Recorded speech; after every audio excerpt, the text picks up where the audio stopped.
Hello everyone, I am MANO Scaling, and I am here to help you today. I know you use this video to fall asleep, so before that, please like the video and subscribe to the channel, and also tell me where you are from and what time you are watching. Now get comfortable and relax.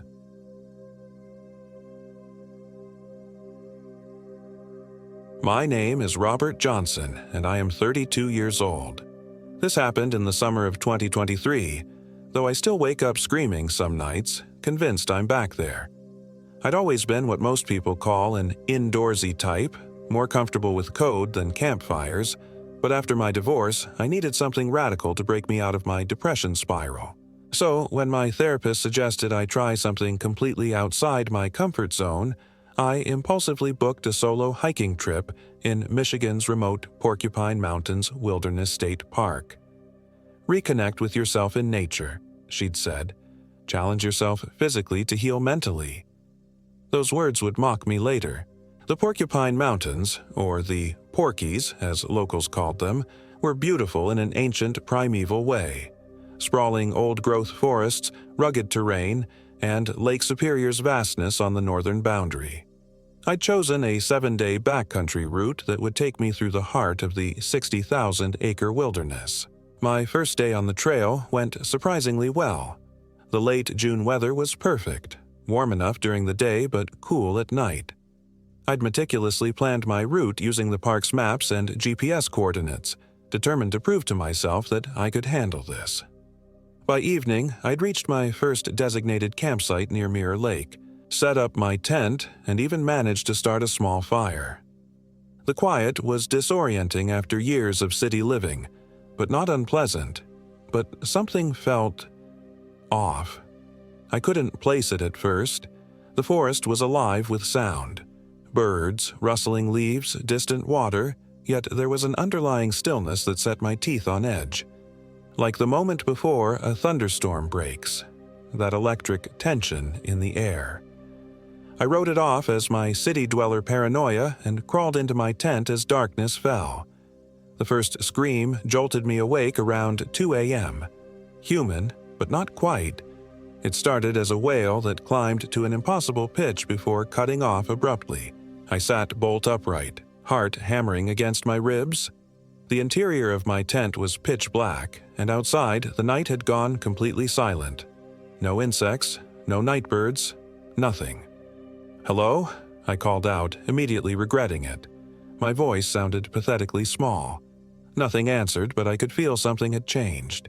The air felt heavier, pressing down on my tent. I fumbled for my flashlight and phone. The flashlight's beam seemed to be swallowed by the darkness beyond my tent's thin walls. My phone showed no service, expected out here, but also something else. The time read 2:17 a.m., yet the clock wasn't advancing. The seconds weren't ticking by. I watched for a full minute. The time remained frozen. A branch snapped outside, close enough that I flinched. Something was moving around my campsite. Not an animal. The footfalls were too deliberate, too rhythmic. My body went rigid with a primal fear I'd never experienced before. The footsteps circled my tent once, twice, 3 times, getting closer with each circuit. Then they stopped directly outside the entrance. I could see a shadow against the tent fabric, humanoid but wrong somehow, too tall and misshapen. Something touched the tent, a light press of fingers tracing the contour from outside. I held my breath, paralyzed, as whatever it was traced a pattern across the nylon. The touch moved up and over the top of the tent, and I could hear a sound like bones clicking together.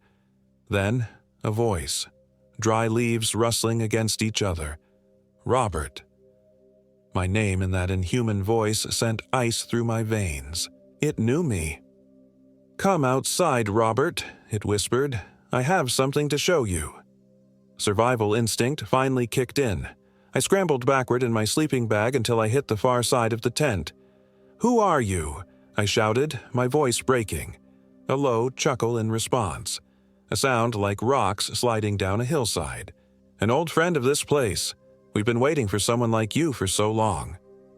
The tent zipper began to move, slowly, tooth by tooth, opening from the outside.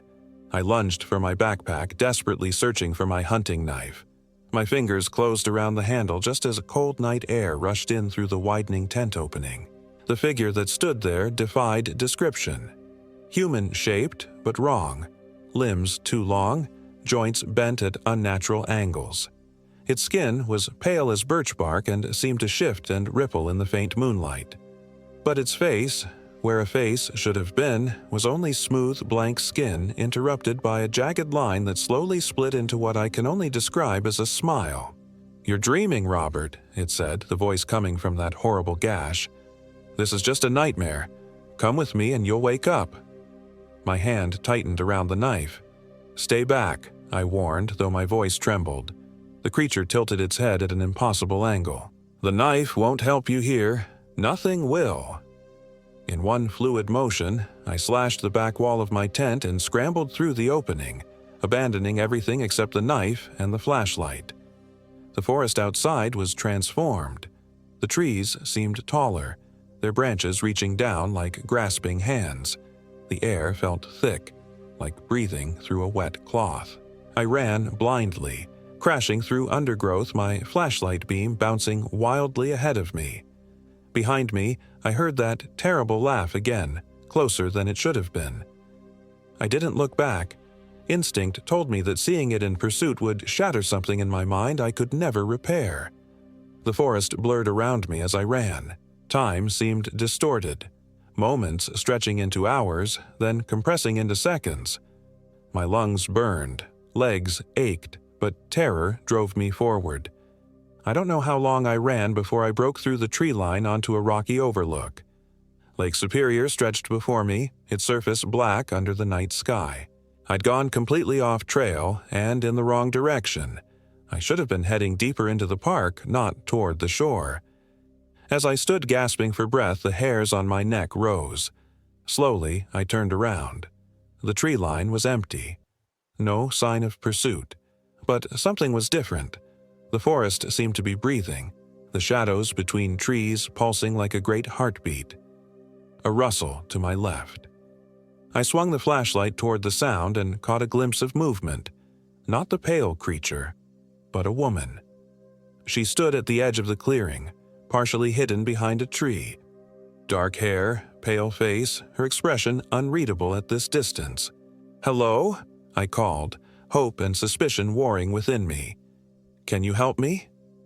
She stepped forward, and relief flooded through me. She was normal, mid-30s, dressed in hiking gear not unlike my own. "Are you okay?" she asked, her voice wonderfully, beautifully human. "No," I laughed, half hysterical. "Something's out there. Something's chasing me."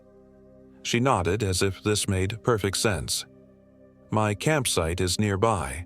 You'll be safer there." Her name was Sarah Mitchell, she explained as she led me through the forest. She was an experienced backcountry hiker doing a 2-week solo trek.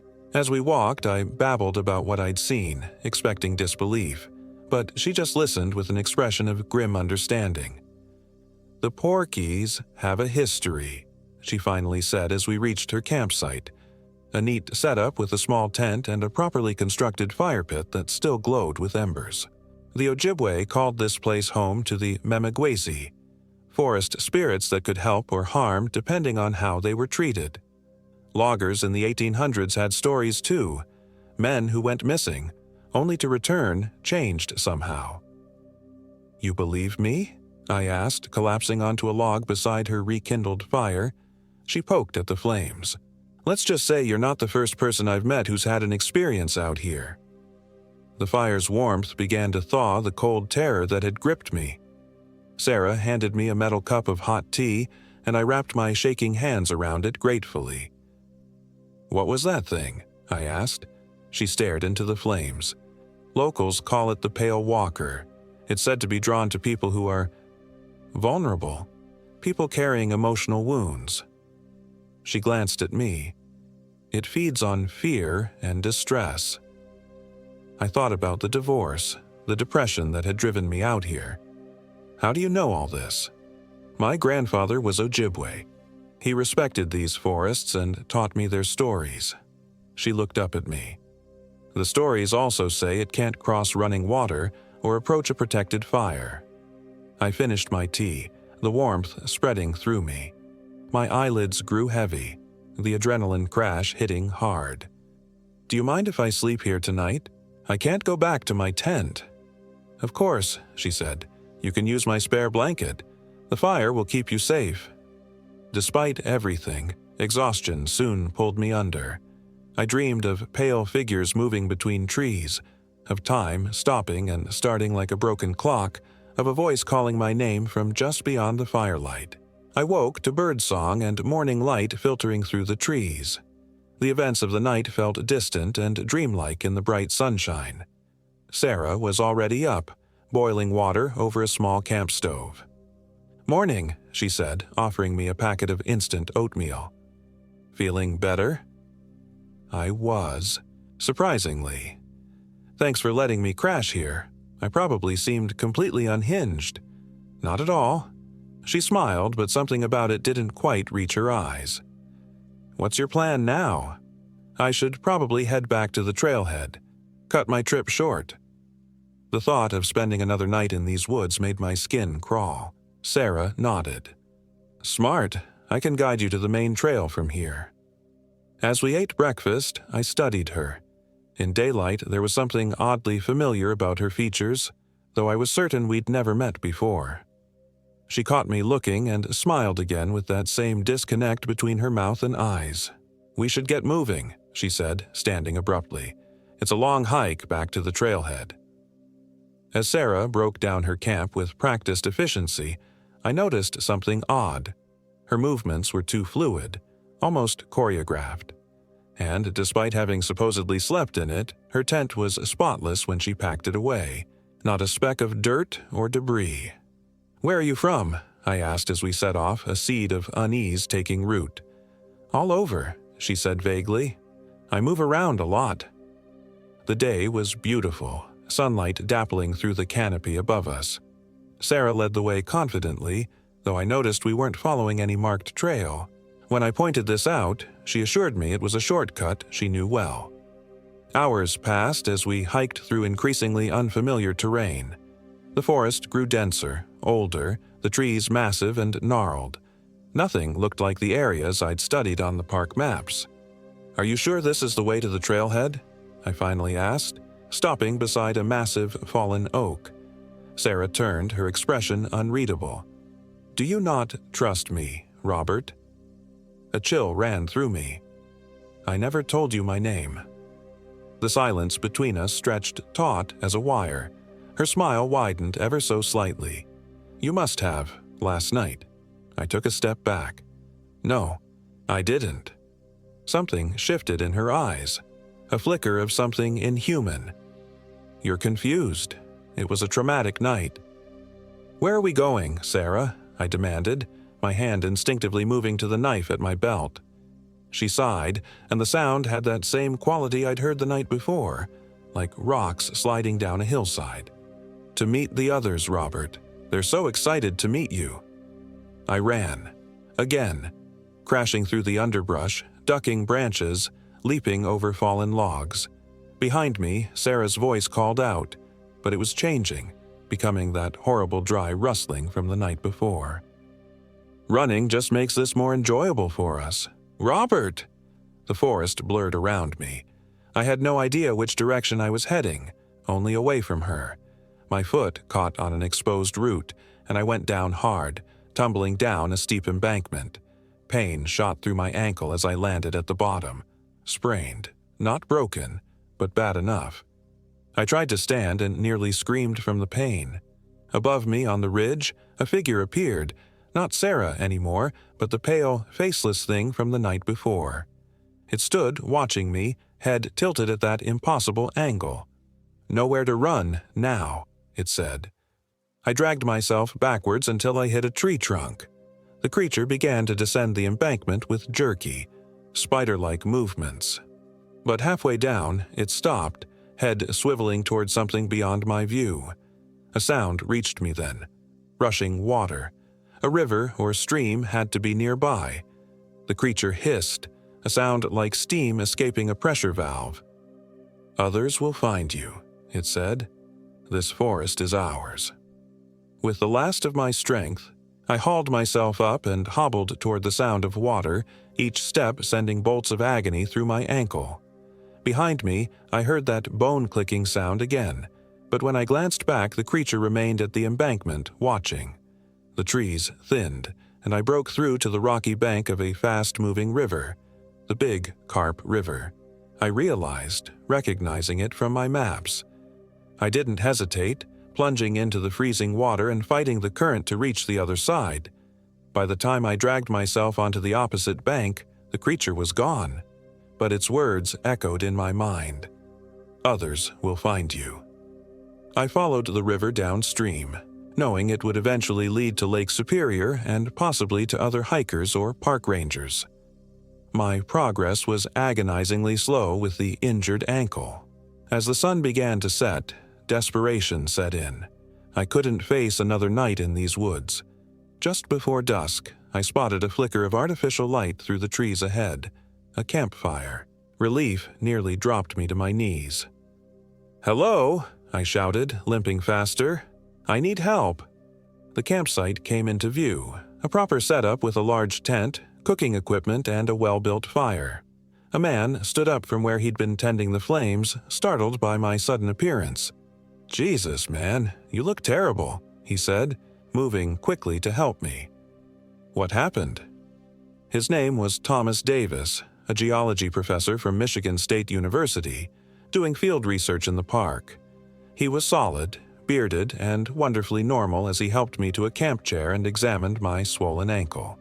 "Nasty sprain," he said, wrapping it tightly with a first aid kit from his pack. "You're lucky it's not broken." I told him I'd gotten lost and injured myself trying to find my way back to the trail. I left out the pale creatures and the woman who wasn't a woman. Even in my panicked state, I knew how it would sound. "You're about 6 miles from the Lake of the Clouds trailhead," Thomas said, offering me a freeze-dried meal he'd rehydrated. "I can help you get there tomorrow, but you'll need to rest that ankle tonight." The food was the most delicious thing I'd ever tasted. After eating, Thomas insisted I take some pain relievers and use his spare sleeping bag inside the tent. "I'll keep the fire going outside," he said. "I'm a bit of a night owl anyway."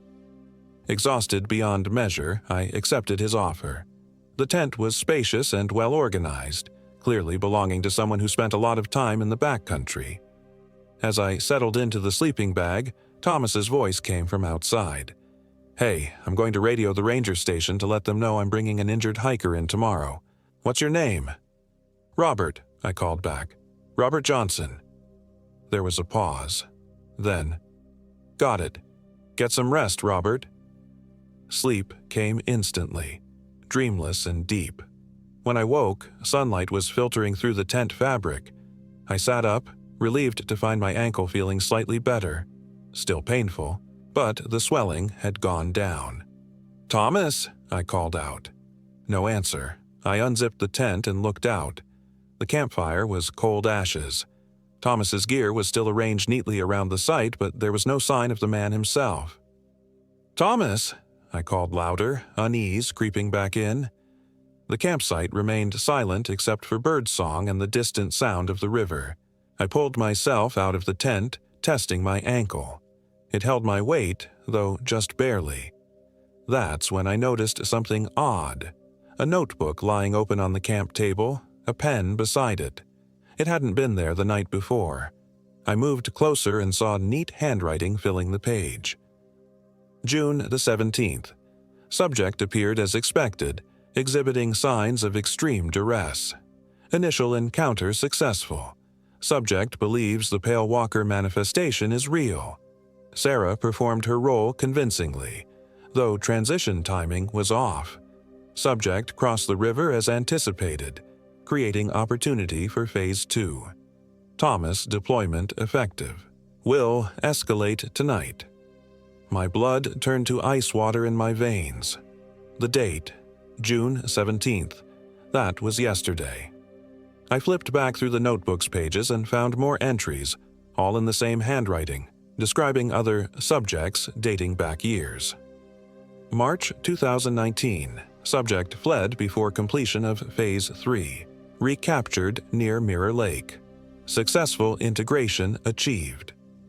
August 2021. Subject resisted integration process. Physical restraint required. Vocal cords removed to prevent distress signals to other hikers. Complete integration achieved after 72 hours. I dropped the notebook, my hands shaking violently. This wasn't some supernatural encounter. It was people. Actual humans doing something unspeakable to hikers in these woods. A twig snapped in the forest behind me. I whirled around to see Thomas standing at the edge of the clearing. But something was wrong. His movements were stiff, jerky. His eyes were fixed on me with an intensity that wasn't there before. "You shouldn't have read that, Robert," he said, his voice flat and emotionless. "It complicates things." Behind him, more figures emerged from the trees. 3, then 5, then a dozen people of various ages and appearances, all standing unnaturally still, all watching me with the same empty eyes. I recognized Sarah among them, her expression blank. "What is this?" I demanded, backing toward the river. "What are you people doing?" Thomas tilted his head, the same unnatural angle I'd seen before. "We are the keepers of the Porkies. We've been here since the logging days. Some of us, much longer." "You're insane," I hissed, continuing to back away. He smiled, but the expression was learned, not felt. Insanity is such a limited concept. We prefer to think of ourselves as evolved.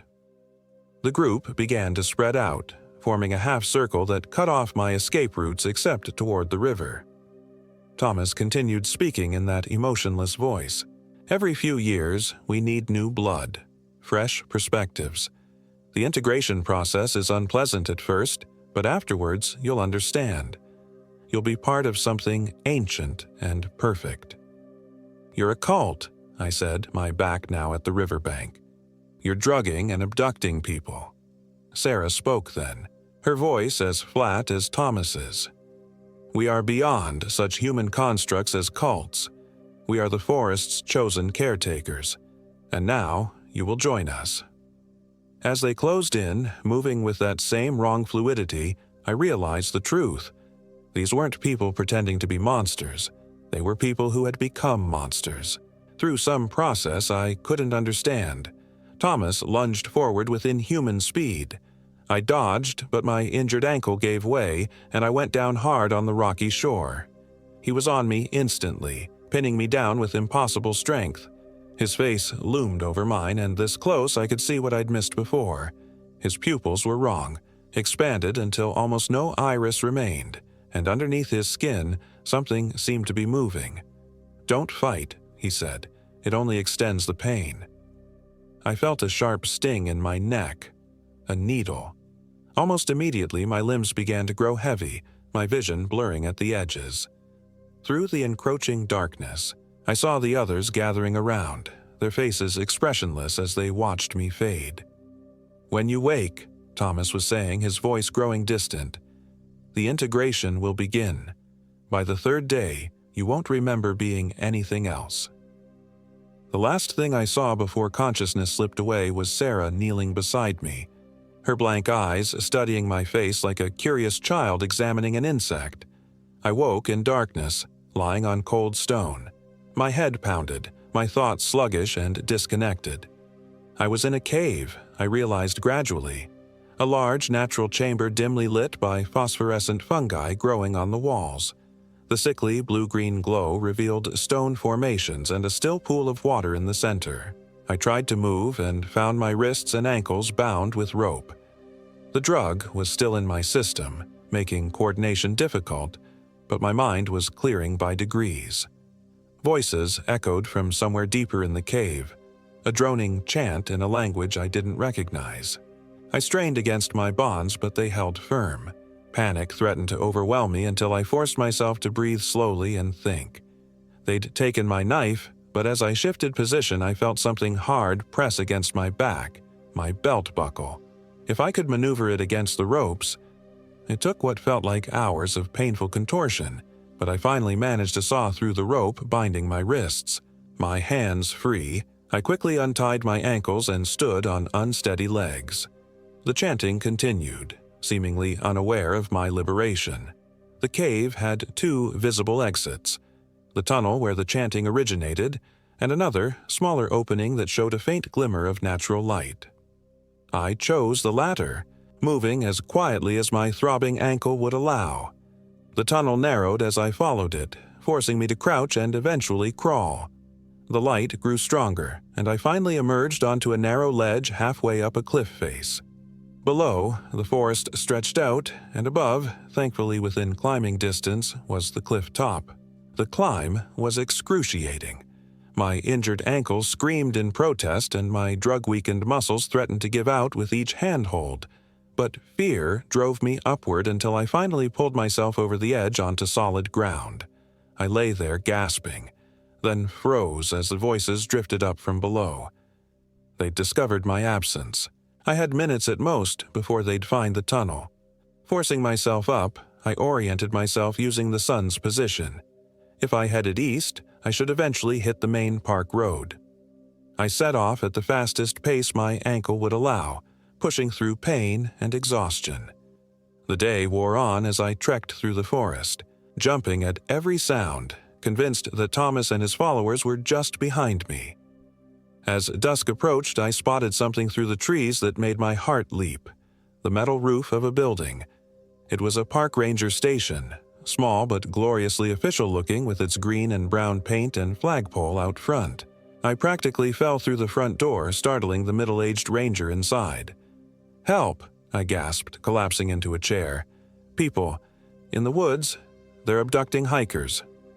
The ranger, his nameplate read Collins, immediately went into emergency mode, calling for medical assistance and securing the station. As I waited for help to arrive, I told him everything: the pale creatures, Sarah, Thomas, the notebook, the cave, all of it. To his credit, Ranger Collins didn't dismiss me outright. "We've had disturbing reports from this area before," he said grimly. "Hikers going missing. Strange sightings. Nothing concrete enough for a full investigation." "The notebook," I insisted. "It had details, dates, names, maybe." "If we can find it, that would change things," he agreed. By nightfall, I was in a hospital in Ontonagon, my ankle properly treated, giving a statement to 2 Michigan State police officers. They listened carefully, taking notes, asking, clarifying questions. They seemed to take my story seriously, especially after Ranger Collins corroborated that there had been other unusual reports from the Porkies over the years.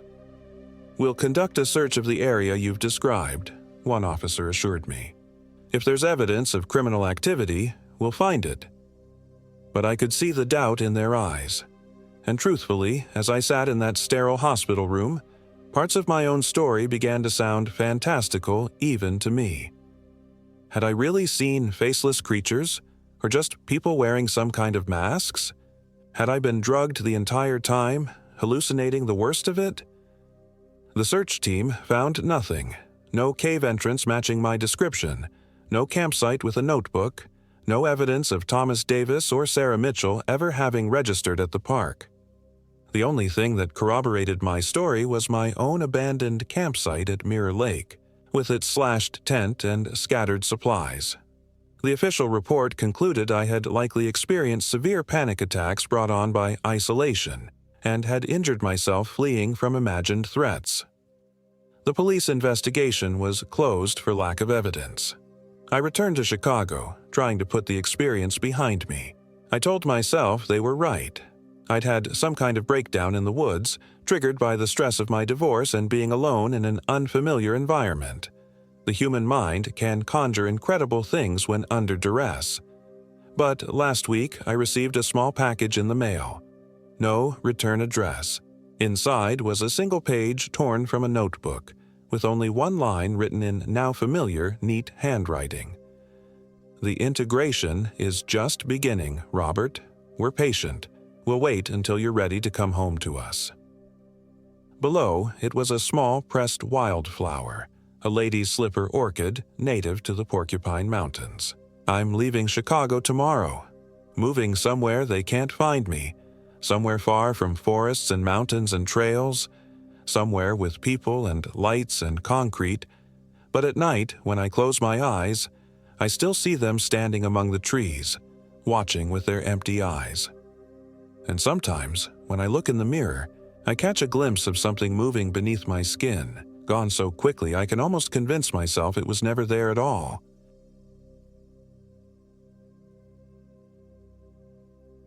My name is James Anderson, and I am 34 years old.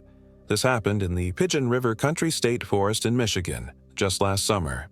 I've always been the outdoorsy type, grew up fishing with my dad, spent my college summers working as a trail guide, that sort of thing. But what happened during that 3-day solo hike changed everything for me. I'd just gone through a rough divorce with Andrea after 7 years of marriage. She said I'd become distant, obsessed with work at the architectural firm. Maybe she was right. Either way, I needed to clear my head, reconnect with myself. So I packed my gear, loaded up my loyal German Shepherd, Bo, and headed to the largest block of undeveloped wilderness in Michigan's Lower Peninsula. The Pigeon River country spans over 100,000 acres of pristine wilderness. It's known for its elk population, crystalline streams, and dense forest that seems to swallow all sound. I'd been there twice before, but always with friends. This time, it would be just Bo and me disappearing into the wild for a few days. I parked at the Pigeon Bridge State Forest campground around noon on Friday. The main lot was nearly empty. Just a couple of cars belonging to fishermen at the river, I assumed. Before hitting the trail, I double-checked my pack, tent, sleeping bag, freeze-dried meals, water filtration system, first aid kit, compass, map, and my satellite phone for emergencies. With Bo's food and supplies added in, the pack weighed close to 40 pounds. I didn't mind. The weight was grounding. Ready for an adventure, buddy? I scratched behind Bo's ears as he wagged his tail energetically. At 5 years old, he was in his prime, strong, intelligent, and fiercely protective. Andrea had let me keep him in the divorce, perhaps her one act of kindness. We set off on the shingle mill pathway, planning to hike about 8 miles that day before setting up camp. The June air was warm, but not uncomfortable, the forest canopy providing welcome shade. Birds called overhead, and occasionally we'd spot deer watching us cautiously from between the trees. For the first time in months, I felt the knot in my chest begin to loosen. About 4 miles in, we reached a section where the trail ran alongside the Pigeon River. The water rushed clear and cold over smooth stones, and I decided to take a short break. While Bo lapped at the river's edge, I pulled out my map to check our progress. That's when I first noticed something odd. A smell that didn't belong. Something acrid and unnatural, like burnt plastic mixed with rotting meat. "You smell that, Bo?" I asked. His head snapped up from the water, ears alert, a low growl forming in his throat. He was staring across the river into a particularly dense section of forest.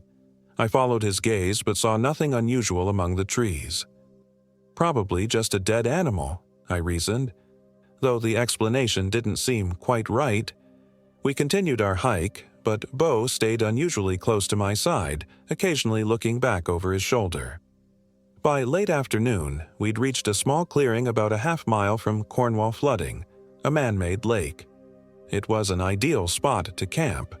Level ground, close to water, and with enough open sky to see the stars later.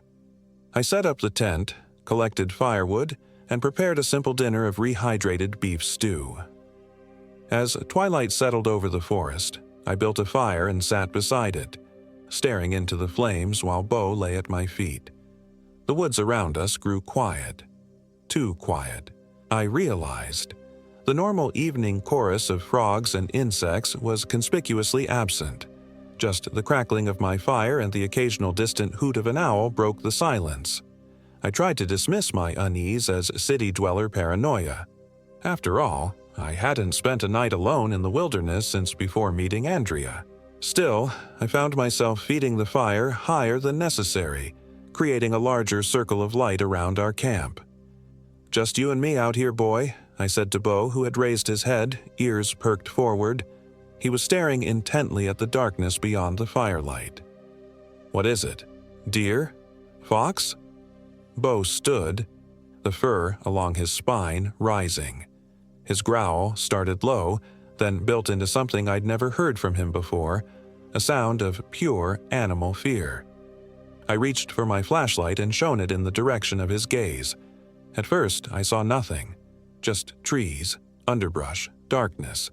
Then, about 30 yards away, I caught a glimpse of something pale moving between two massive oaks. It was roughly human-shaped, but moved in a way that seemed wrong. Not like a person hiking through woods, more like how a spider moves, too many joints bending in directions they shouldn't. "Hello?" I called, immediately regretting breaking the silence. "Is someone there?" No response came, but the pale shape stopped moving. I had the distinct feeling it was observing me now. Bo's growl intensified. His body was rigid, teeth bared. I'd never seen him so aggressive, not even when a burglar had tried to break into our home 2 years ago. "Stay," I commanded, rising slowly to my feet. I reached for the hatchet I'd used to split kindling and held it at my side. "Hello?" I called again. "This is a private campsite. Please identify yourself." The figure remained motionless for several long moments. Then, with a movement so fluid it seemed almost liquid, it bent backward, far beyond what a human spine could tolerate, and disappeared into the underbrush. I stood frozen, grip tightening on the hatchet. A rational explanation formed in my mind. It was just another hiker, perhaps disoriented or injured. Maybe they needed help but were wary of approaching a stranger's camp at night. "If you need assistance," I shouted, "I have a first aid kit and a satellite phone." Silence answered me.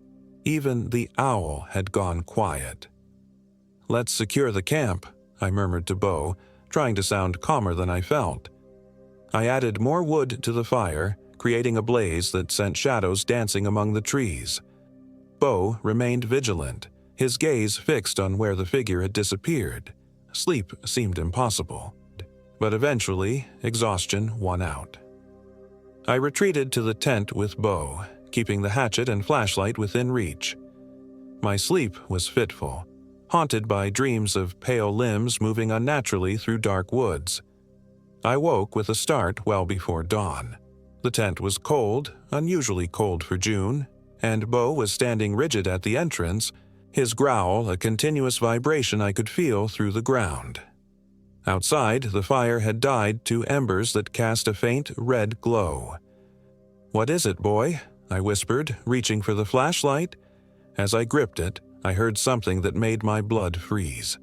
A light scratching sound moving across the outside of the tent. Not like branches in the wind. This was deliberate, methodical. It circled the tent once, paused at the entrance where Bo stood guard, then continued around again.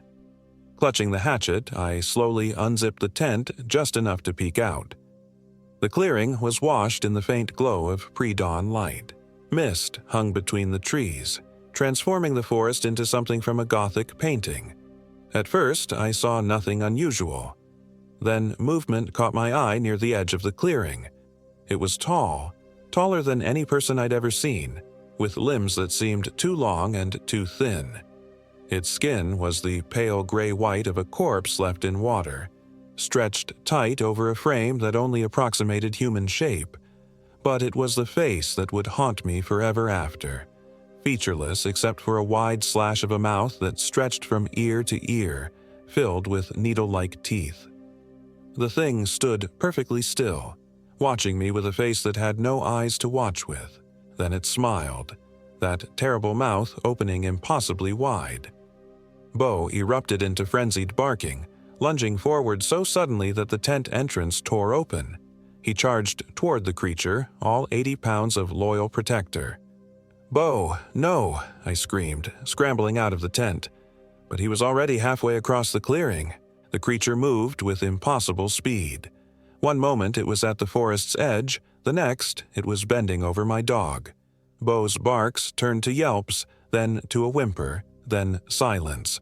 I ran forward, hatchet raised, primal terror overridden by desperate love for my companion. "Get away from him!" I roared. The creature straightened to its full height, at least 7 feet tall, and turned its eyeless face toward me. That smile widened even further, the sides of its mouth nearly touching behind what should have been ears. It made a sound then, a high-pitched keening that felt like glass shards in my eardrums. Self-preservation finally kicked in. I backed away, then turned and ran. Not toward the tent and my supplies, but in the opposite direction, toward the river. Behind me, I heard the snapping of branches as the thing gave chase. The forest was still wrapped in pre-dawn gloom, roots and undergrowth catching at my feet as I fled. My lungs burned, heart hammering against my ribs. The sound behind me grew closer, not the sound of footfalls, but that of something large moving through the brush with unnatural speed. I reached the river's edge and plunged in without hesitation. The water was shockingly cold, stealing my breath. The current was stronger than I remembered, immediately dragging me downstream. I fought to keep my head above water while being swept along, away from whatever abomination lurked in the forest. A fallen tree had created a natural bridge across the river about 50 yards downstream. As I approached it, I grabbed onto a protruding branch, using it to pull myself toward the opposite bank. Gasping and shivering, I dragged myself onto the shore and looked back. It stood on the bank I'd fled from, that eyeless face turned in my direction. The first rays of sunrise filtered through the trees behind it, illuminating its grotesque form. For a long moment, we regarded each other across the rushing water. Then, with deliberate slowness, it raised one elongated arm and pointed at me with fingers that were too numerous and too jointed. A promise, a threat, a certainty. Then it turned and walked back into the forest, movements smooth and spidery until the trees swallowed it from sight. I collapsed on the riverbank, shaking uncontrollably from cold, exertion, and terror. Bo was gone. My tent, supplies, satellite phone, all on the other side of the river with that thing. When I could move again, I oriented myself using the rising sun and started walking south, where I knew the main road cut through the forest. I was soaking wet, weaponless, and without food or water, but I was alive. It took me 7 hours of difficult hiking to reach the road. A park ranger found me stumbling along the shoulder, dehydrated and suffering from mild hypothermia despite the warm day. I babbled about Bo and the creature, about teeth and too many joints. They thought I was delirious from exposure. The search party they sent to my campsite found my tent and supplies undisturbed. Of Bo, they found only his collar, left neatly centered on my sleeping bag. No blood, no signs of struggle, no tracks belonging to anything but myself, my dog, and the local wildlife. The official report listed it as an animal encounter, possibly a bear, that frightened me into fleeing and abandoning my dog, who later became prey. The ranger who debriefed me had sympathy in his eyes, but also doubt. No one believed my story about what I'd seen. I've spent months researching since then. Deep in online forums and old local newspapers, I found scattered reports spanning decades. Hikers who disappeared in the Pigeon River country, only to be found wandering days later, unable or unwilling to explain what happened to them or their companions. Locals call it the Pale Walker, or the Smiling Man.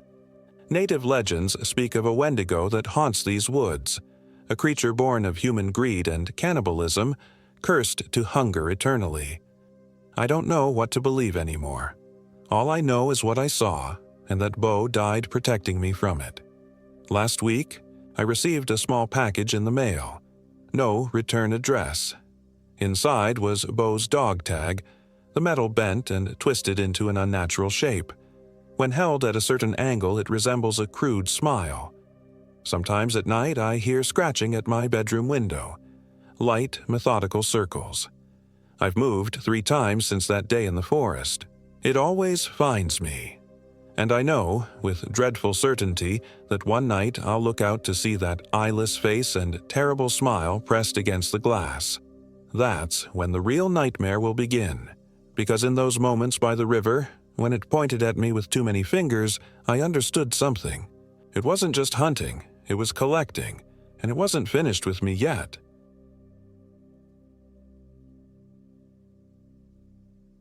My name is Mary Smith, and I am 32 years old. This happened in the Porcupine Mountains Wilderness State Park in Michigan's Upper Peninsula, during what was supposed to be a rejuvenating solo hiking trip to clear my head after my divorce. The trails of the Porcupine Mountains had always called to me. Something about the ancient hemlock forests and their primeval atmosphere made my problems seem small and manageable. I'd been there several times before with friends, but never alone. This time, I needed the solitude. Needed to prove to myself that I could be self-sufficient after 6 years of marriage to a man who insisted I couldn't survive without him. I arrived at the visitor center on a Tuesday morning in early October.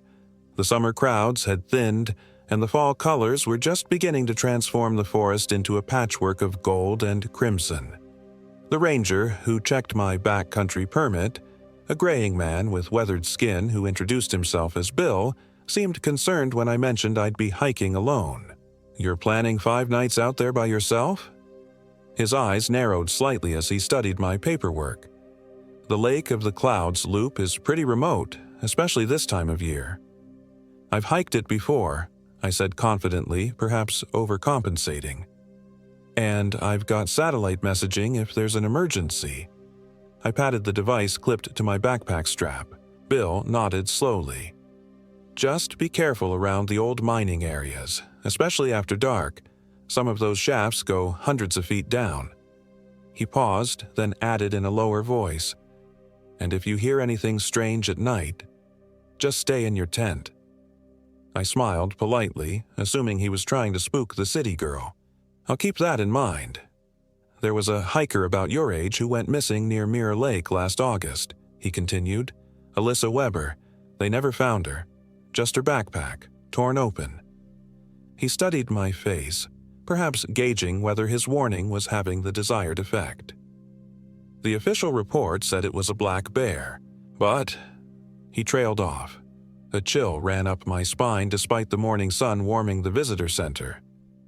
"But what?" Bill shook his head. "Nothing. Just be careful, that's all." He stamped my permit and slid it across the counter. "Stay on the marked trails, especially around the Cuyahoga mine area." I thanked him and headed back to my car to double-check my gear. The backpack was heavy, possibly too heavy, but I'd wanted to be prepared for anything.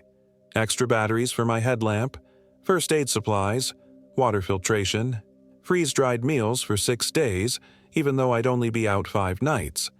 I'd even packed a small flask of whiskey as a luxury, a celebration for when I reached Lake of the Clouds on the 3rd day. The trailhead was quiet, my car the only one in the small gravel lot. I locked it, double-checked that my permit was visible on the dashboard, and hoisted my pack onto my shoulders. The weight settled uncomfortably at first, but I adjusted the straps until it felt more balanced.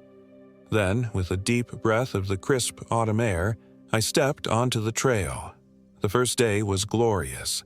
The forest embraced me with its earthy scent of decaying leaves and pine resin. Chickadees darted between branches overhead, and twice I spotted white-tailed deer watching me from a distance before bounding away. I hiked steadily, stopping occasionally to drink water and eat trail mix, but kept a good pace despite my heavy pack. By late afternoon, I reached my first campsite near a small stream. My muscles ached pleasantly as I set up my tent and organized my gear. I filtered water from the stream, prepared a simple meal of rehydrated pasta, and watched the sunset filter through the trees. As darkness settled over the forest, I crawled into my sleeping bag, feeling accomplished and at peace for the first time in months. That's when I heard it, a soft, rhythmic tapping from somewhere in the forest. At first, I thought it might be a woodpecker, though it seemed late for one to be active. The sound paused, then resumed, slightly closer. Tap, tap, tap. Pause. Tap, tap, tap. I sat up in my tent, straining to listen. The tapping stopped again, then came from a different direction.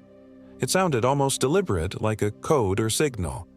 My heart rate quickened, but I told myself it was probably just a branch knocking against a tree trunk in the light breeze. Eventually, the tapping faded, and I drifted into an uneasy sleep. In my dreams, I wandered endless tunnels that looked like mine shafts, following the sound of someone crying. Each time I thought I was getting closer, the source of the weeping would shift, always just around the next bend or behind the next rock. I woke before dawn, my sleeping bag damp with sweat despite the cool night air. As I emerged from my tent, the forest was shrouded in mist. I made coffee on my small stove, trying to shake off the lingering unease from my dreams. The area around my campsite looked different somehow. Branches seemed to bend at odd angles toward my tent, and several small piles of stones had appeared nearby, arranged in perfect triangles. Kids playing tricks, I told myself. Or maybe other hikers had passed through while I slept, though I hadn't heard anyone. I packed up quickly, eager to get moving. The trail on the second day climbed steadily upward, winding through increasingly dense forest. The hemlock trees grew massive here, their trunks wider than my outstretched arms could encircle, their branches creating a canopy that dimmed the sunlight to a perpetual twilight. The air felt heavier, too, as if the forest itself was breathing around me. Around midday, I reached an overlook that offered a spectacular view of the valley below. The forest stretched for miles, an ocean of trees punctuated by rocky outcroppings and the occasional glint of water. I took off my pack and sat on a boulder to eat lunch, savoring the moment of solitude and achievement. That's when I noticed the figure standing at the edge of the clearing. At first, I thought it was another hiker, a tall, thin form partially obscured by a hemlock trunk. But as I raised my hand to wave, the figure stepped sideways and vanished behind the tree. I frowned, setting down my sandwich and standing up. "Hello," I called. "I'm just taking a break if you need to use the overlook." No response. I walked to where I'd seen the figure, but there was no one there, and no sign that anyone had been there. No footprints in the soft soil, no disturbed vegetation. Just the ancient trees and the eerie silence that had fallen over the forest. Even the birds had stopped singing. I returned to my pack, suddenly feeling exposed on the overlook. As I gathered my things, I noticed something on the boulder where I'd been sitting. A small, crude figure made of twisted twigs bound with what looked like human hair. I recoiled, nearly dropping my water bottle. The doll-like object hadn't been there when I sat down. I was certain of it. My hands trembling slightly, I shoved the last of my things into my pack and hurried back to the trail. The peaceful feeling of the morning had evaporated, replaced by a growing sense of being watched. Several times I glanced over my shoulder, but saw nothing except the endless trees. The trail began to descend into a ravine, growing darker and more claustrophobic as the afternoon wore on. According to my map, I should reach the abandoned Cuyahoga mine area by evening, where there was a designated campsite near the sealed entrance of the main shaft. The ranger's warning about the mines echoed in my mind, but I pushed away my unease. I was being paranoid, letting my imagination run wild in the silence and isolation. As the trail rounded a bend, I came upon the first signs of the old mining operation. A collapsed wooden structure half buried in the forest floor, its timbers rotted and covered in moss. Beyond it, a rusted piece of machinery jutted from the undergrowth like the skeleton of some prehistoric beast. The trail narrowed as it wound between these relics of human industry, now being reclaimed by the wilderness. I hadn't seen another person all day, yet I couldn't shake the feeling that eyes were tracking my every move. The sensation grew stronger as I approached the mine area, a prickling awareness that made the hair on my arms stand up despite the exertion of hiking. The campsite near the mine entrance was a small clearing surrounded by hemlock trees. The sealed mine shaft was visible about 50 yards away, a dark opening in the hillside covered by a heavy metal grate, its warning signs faded by decades of exposure to the elements. I set up my tent as far from the mine entrance as the clearing allowed, trying to ignore how the gaping hole seemed to watch me, a black eye in the gathering dusk. As I prepared dinner on my small stove, I heard the tapping again, the same rhythmic pattern I'd heard the previous night. Tap, tap, tap. Pause. Tap, tap, tap. This time, it seemed to be coming from the direction of the mine shaft. I froze, the spoon in my freeze-dried meal halfway to my mouth. Tap, tap, tap. I set down my food and fumbled for my headlamp, switching it on and directing the beam toward the mine entrance. The light barely penetrated the darkness beyond the metal grate. Was that movement in the shadows? I stood up, taking a few hesitant steps toward the mine. Tap, tap, tap. The sound was definitely coming from inside the shaft. My pulse hammered in my throat as I approached the grate. According to the information I'd read, this mine had been abandoned in the 1920s after a collapse killed 12 miners. Their bodies had never been recovered, sealed within the mountain along with the copper they'd been extracting. "Hello." My voice sounded small and frightened in the deepening twilight. "Is someone there?"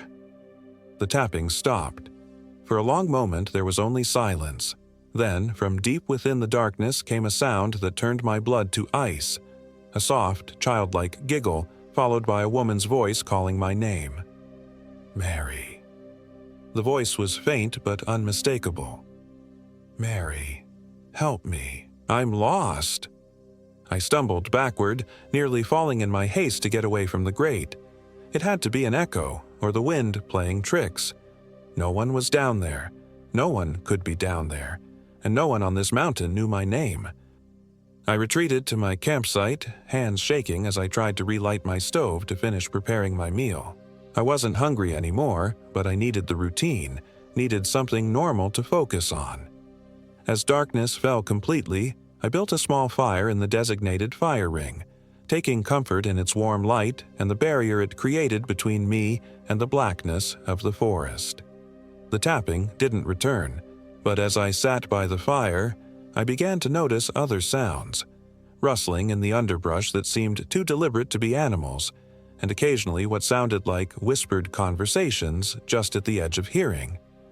Once, I thought I saw eyes reflecting my firelight from between the trees, not at the height of a deer or bear, but at human height.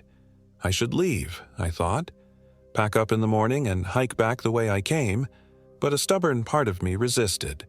I'd planned this trip for months, and I was only 2 days in. I couldn't let my imagination ruin what was supposed to be an empowering experience. Besides, whatever was happening, if anything was actually happening at all, was likely just local teenagers playing pranks on the solo female hiker. The thought made me angry, strengthening my resolve to continue. I stayed up late, feeding the fire and jumping at every sound from the forest. When I finally crawled into my tent, exhaustion overcame fear, and I fell into a deep sleep. The dream began immediately. I was inside the mine shaft, the walls close around me as I followed a narrow tunnel deep into the mountain. The only light came from an old-fashioned miner's lamp I was carrying, its flame casting monstrous shadows on the rough-hewn walls. Ahead, I could hear weeping, the sound echoing strangely in the confined space. "Hello?" I called, my voice bouncing back at me from multiple directions. "Who's there?" The weeping stopped, replaced by that same childlike giggle I'd heard earlier. A figure darted across the tunnel ahead, a small, thin shape that moved too quickly to be clearly seen. I followed, drawn forward despite my growing dread.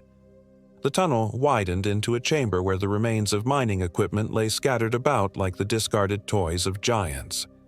In the center of the chamber stood a woman in outdated clothing, a long skirt and high-necked blouse that might have been fashionable a century ago. Her back was to me, her hair hanging loose down her back. "Excuse me," I said, taking a step closer. "Are you all right? Are you lost?"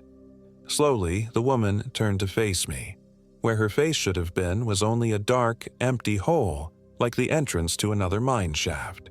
From that terrible void came the voice again, no longer plaintive but filled with malicious glee.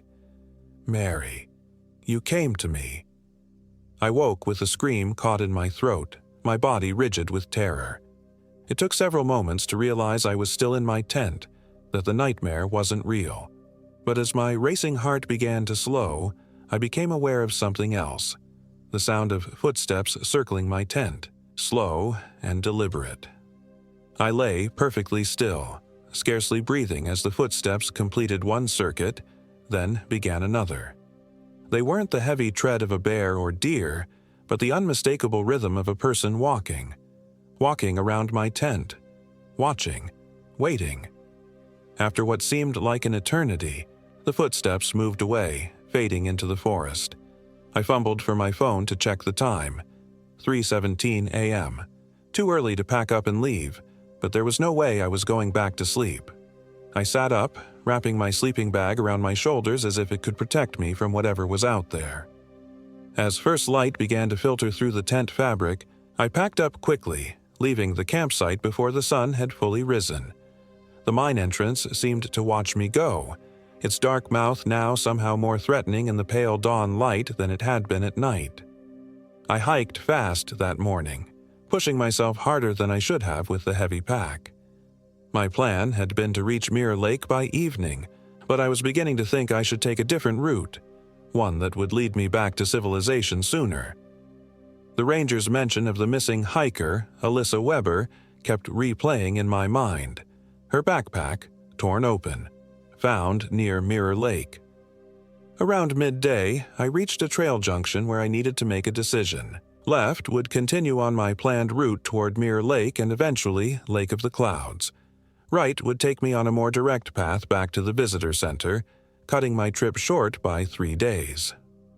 As I stood there, studying my map, I became aware of a figure standing on the trail ahead, the same tall, thin silhouette I'd glimpsed at the overlook the day before. This time, however, it didn't vanish when I looked directly at it. It stood motionless, watching me from about 50 yards away, partially obscured by the dappled shadows of the forest canopy. "Hello," I called, my voice cracking slightly. "Are you heading to Mirror Lake, too?" The figure didn't respond or move. I squinted, trying to make out details, but the shadows seemed to cling to it unnaturally, making it difficult to see clearly. Was it wearing dark clothing, or was the darkness somehow part of it? I took a hesitant step forward, and the figure immediately retreated, moving backward down the trail without turning around, maintaining the same distance between us. A chill ran through me, despite the exertion of the morning's hike. This was no ordinary hiker. "What do you want?" I shouted, fear transforming into anger. "Why are you following me?" The figure stopped. Then, slowly, it raised one impossibly long arm and pointed to the left fork of the trail, the path toward Mirror Lake. Every instinct screamed at me to take the right fork, to get away from this strange apparition and whatever awaited me at Mirror Lake. But a sudden, irrational certainty gripped me. If I wanted answers, if I wanted this nightmare to end, I needed to go where it was pointing. Besides, the right fork meant passing close to the figure, while the left would take me away from it. Decision made, I adjusted my pack and took the left fork, moving as quickly as I dared on the uneven trail. When I glanced back, the figure was gone. The trail empty in both directions. The path to Mirror Lake crossed several streams that had swollen with recent rain, making the crossings treacherous. At one particularly challenging stream, I had to remove my boots and wade through knee-deep water that numbed my feet with its icy chill. As I carefully picked my way across the slippery rocks, I couldn't shake the feeling that something was moving beneath the water's surface, brushing against my legs like fingers trying to grasp my ankles. By late afternoon, the trail began to descend into a valley where Mirror Lake lay. The forest changed character here, the hemlocks giving way to a stand of birch trees whose pale trunks stood like ghosts against the darker background. Many of the trees appeared diseased, their bark peeling away in long strips that hung like flayed skin. The air grew noticeably colder as I descended, and an unnatural silence fell. No birdsong, no rustling of small animals in the underbrush. Even the sound of my own footsteps seemed muffled, as if the forest were holding its breath. I reached Mirror Lake just as the sun was beginning to set, its last rays casting a blood-red glow across the perfectly still water. The lake deserved its name. The surface reflected the surrounding trees and hills with mirror-like precision, creating the disorienting impression of an inverted world below. The designated campsite was on a small rise overlooking the lake. As I approached, I noticed something unusual: a backpack leaning against a tree. Someone else was camping here. Relief washed over me. Another human presence meant safety, meant I wasn't alone with whatever had been stalking me through the forest. I hurried toward the campsite, calling out a greeting. "Hello? Another hiker? Thank goodness." There was no response. No tent was set up, no fire started. Just the backpack, propped unnaturally upright against the trunk of a birch tree. As I drew closer, I saw that it was an older model. Its once bright fabric faded by exposure to the elements, and it was torn open, just as Ranger Bill had described Alyssa Weber's pack. I stopped dead in my tracks, my breath catching in my throat. This couldn't be a coincidence. This had to be Alyssa's backpack, still here almost a year after her disappearance. But that made no sense. Search and rescue would have removed it, taken it as evidence, unless they never found it. Unless what Ranger Bill had heard about the torn backpack was just a rumor, not an official finding. With trembling hands, I approached the backpack. The gash in its side was jagged, as if made by claws or a serrated blade. Some of the contents had spilled out: a faded t-shirt, a paperback book with warped pages, an emergency blanket still in its packaging. I crouched down, my curiosity momentarily overcoming my fear, and gently moved the t-shirt aside. Beneath it lay a wallet. I shouldn't look, I thought. This is evidence of whatever happened to Alyssa. But my hands moved of their own accord, opening the water-damaged leather to reveal a driver's license behind a cloudy plastic window. The face that stared back at me was that of a young woman with short, dark hair and a confident smile. Alyssa Weber, 28, from Chicago, Illinois. My stomach lurched. This was her backpack. It had been sitting here, at this campsite, for almost a year. How had no one found it? How had it not been carried away by animals or buried by the elements? A sudden splashing sound from the lake made me jump. I spun around, half expecting to see the tall, thin figure from the trail, but the shoreline was empty. The sound came again, a heavy splash, as if something large had surfaced. Ripples spread across the previously still water, distorting the perfect reflection. Something was out there in the lake. Something big. I backed away from the shore, clutching the wallet without thinking. The sun had nearly set now, the forest darkening rapidly around me. I needed to set up camp, but the thought of spending the night here, next to Alyssa's abandoned backpack and whatever was moving in the lake, filled me with dread. But I had no choice.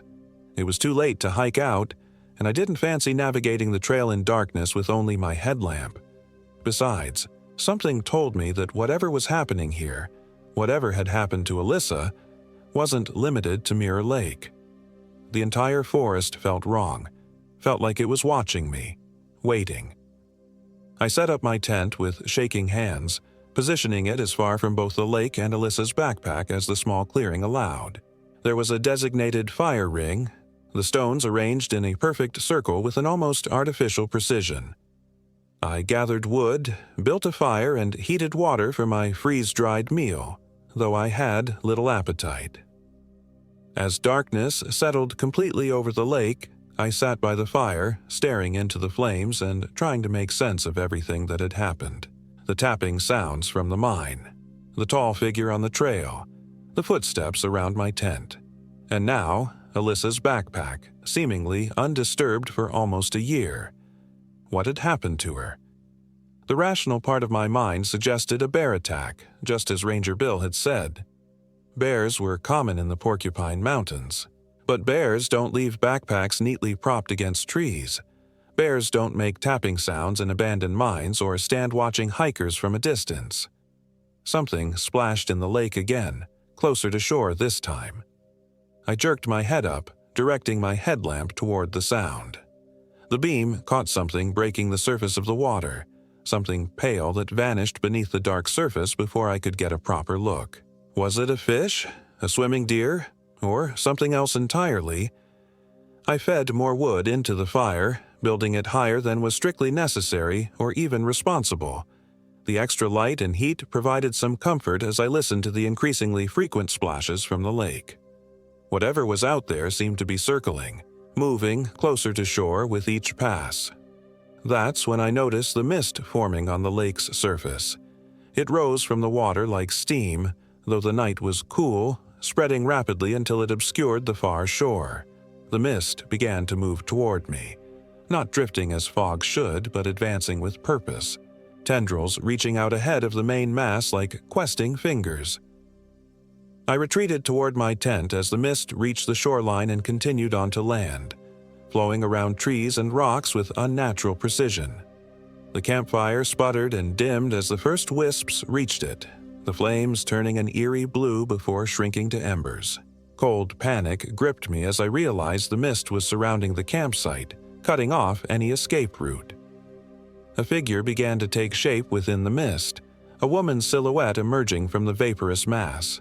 She moved with a fluid grace that seemed almost choreographed, her feet not quite touching the ground. As she drew closer, features became visible. Long, dark hair plastered to a pale face, clothes that clung to her body as if soaking wet. Her eyes were wrong somehow. Too large, too dark, completely without reflection despite the firelight. "Alyssa," I whispered, though I already knew this couldn't be the missing hiker, at least not as she had been in life. The figure smiled, revealing teeth that seemed too numerous, too sharp. "You know my name," she said, her voice bubbling as if spoken through water. "And I know yours, Mary." I backed away until I felt the fabric of my tent behind me. "What do you want?" "Company." Alyssa's smile widened impossibly. "It's lonely in the lake. I've been waiting for someone like you, someone alone, someone no one will miss for days." "People know where I am," I said, trying to keep my voice steady. "I filed a hiking plan. If I don't return—" "They'll find your backpack," she interrupted, gesturing toward where Alyssa's pack still rested against the tree. "Torn open, just like they found mine. They'll search for a while, then give up, just like they gave up on me." I glanced frantically around, looking for an escape route, but the mist had encircled the campsite completely, a wall of swirling vapor that seemed solid despite its insubstantial nature. Alyssa, or the thing that had once been Alyssa, took another step toward me, water dripping from her outstretched hand. "Don't worry," she said, her voice almost gentle now. "It doesn't hurt for long, and then you'll be part of it too. Part of the lake, part of the forest, part of something ancient and patient and hungry." My back pressed against my tent. I fumbled blindly behind me for anything that might serve as a weapon. My hand closed around my trekking pole, which I'd left leaning against the tent. Not much of a defense, but better than nothing. "What happened to you?" I asked, trying to buy time as I gripped the pole tightly. "What's in the lake?" Alyssa's expression changed, a flicker of her human self showing through the monstrous facade. "I just wanted to see my reflection," she said, her voice momentarily normal. "The lake was so still, so perfect. I leaned over the edge and it looked back.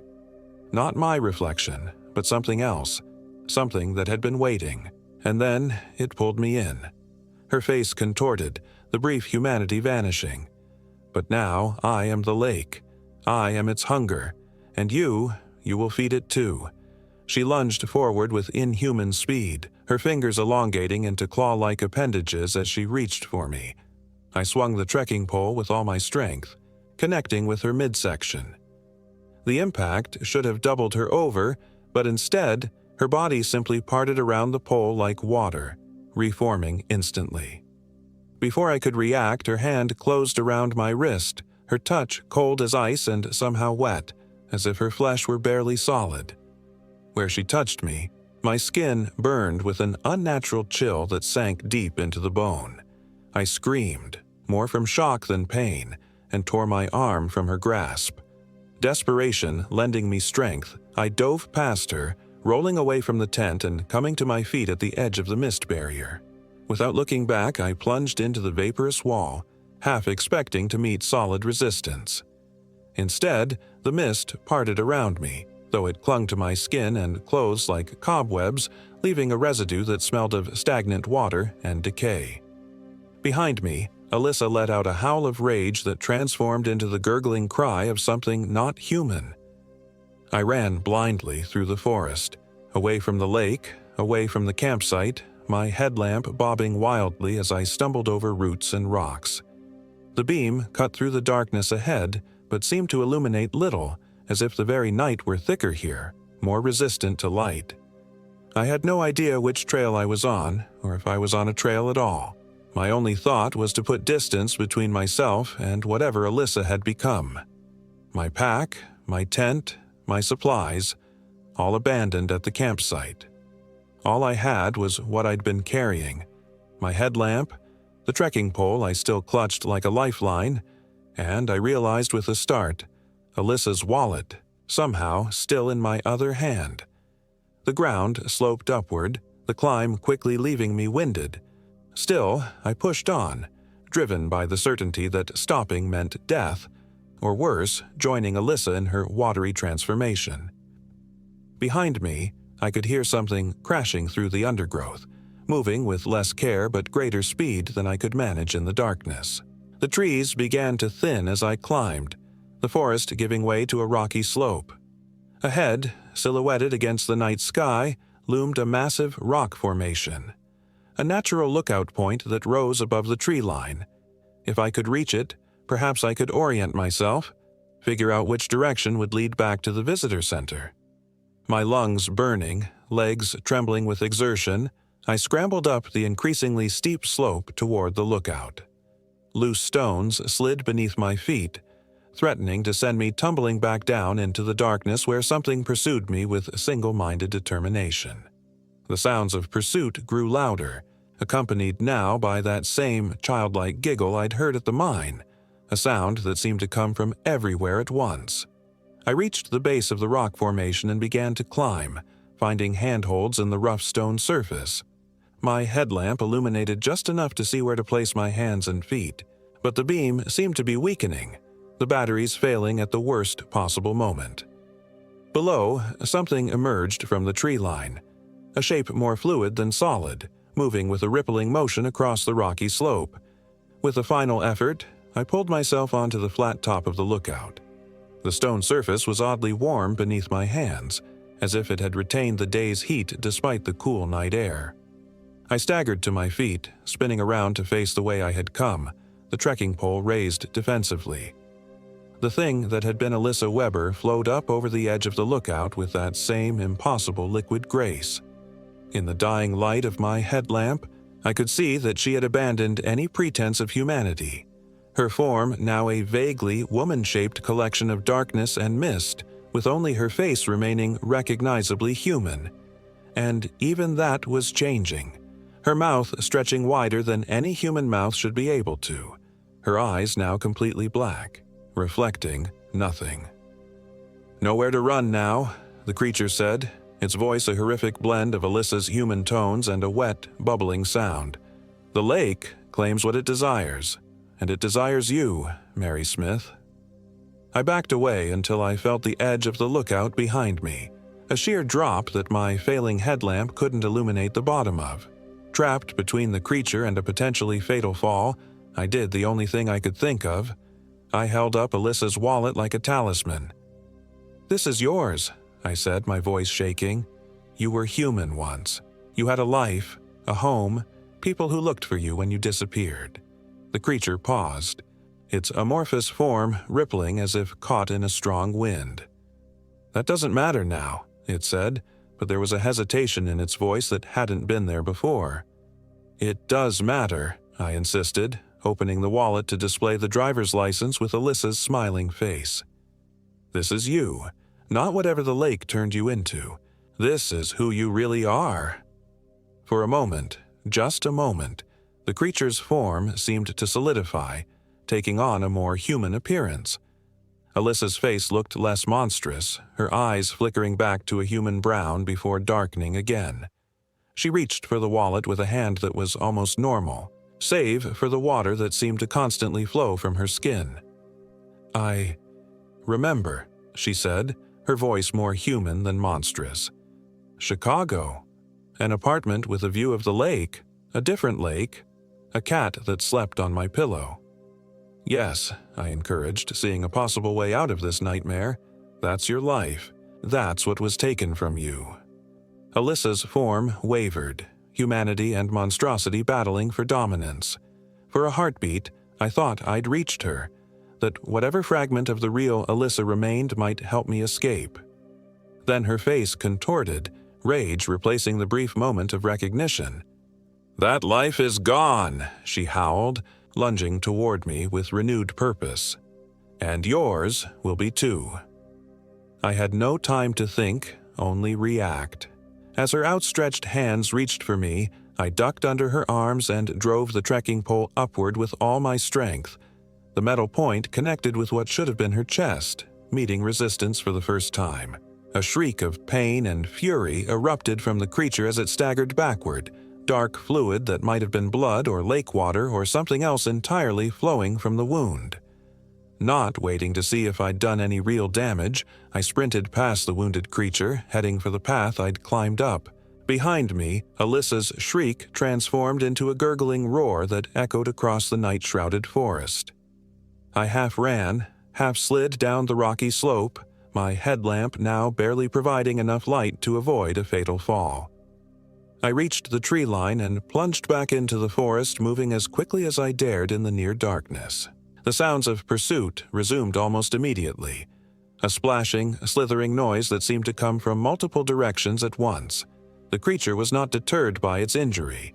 If anything, it sounded angrier, more determined.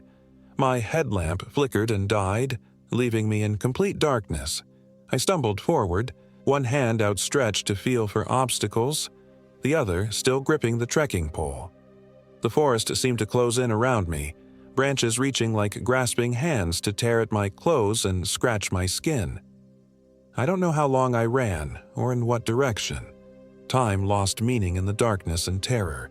At some point, I fell, tumbling down a steep embankment and landing hard enough to knock the breath from my lungs. I lay there gasping, certain that at any moment I would feel Alyssa's cold, wet hands closing around my throat. But the forest had gone silent.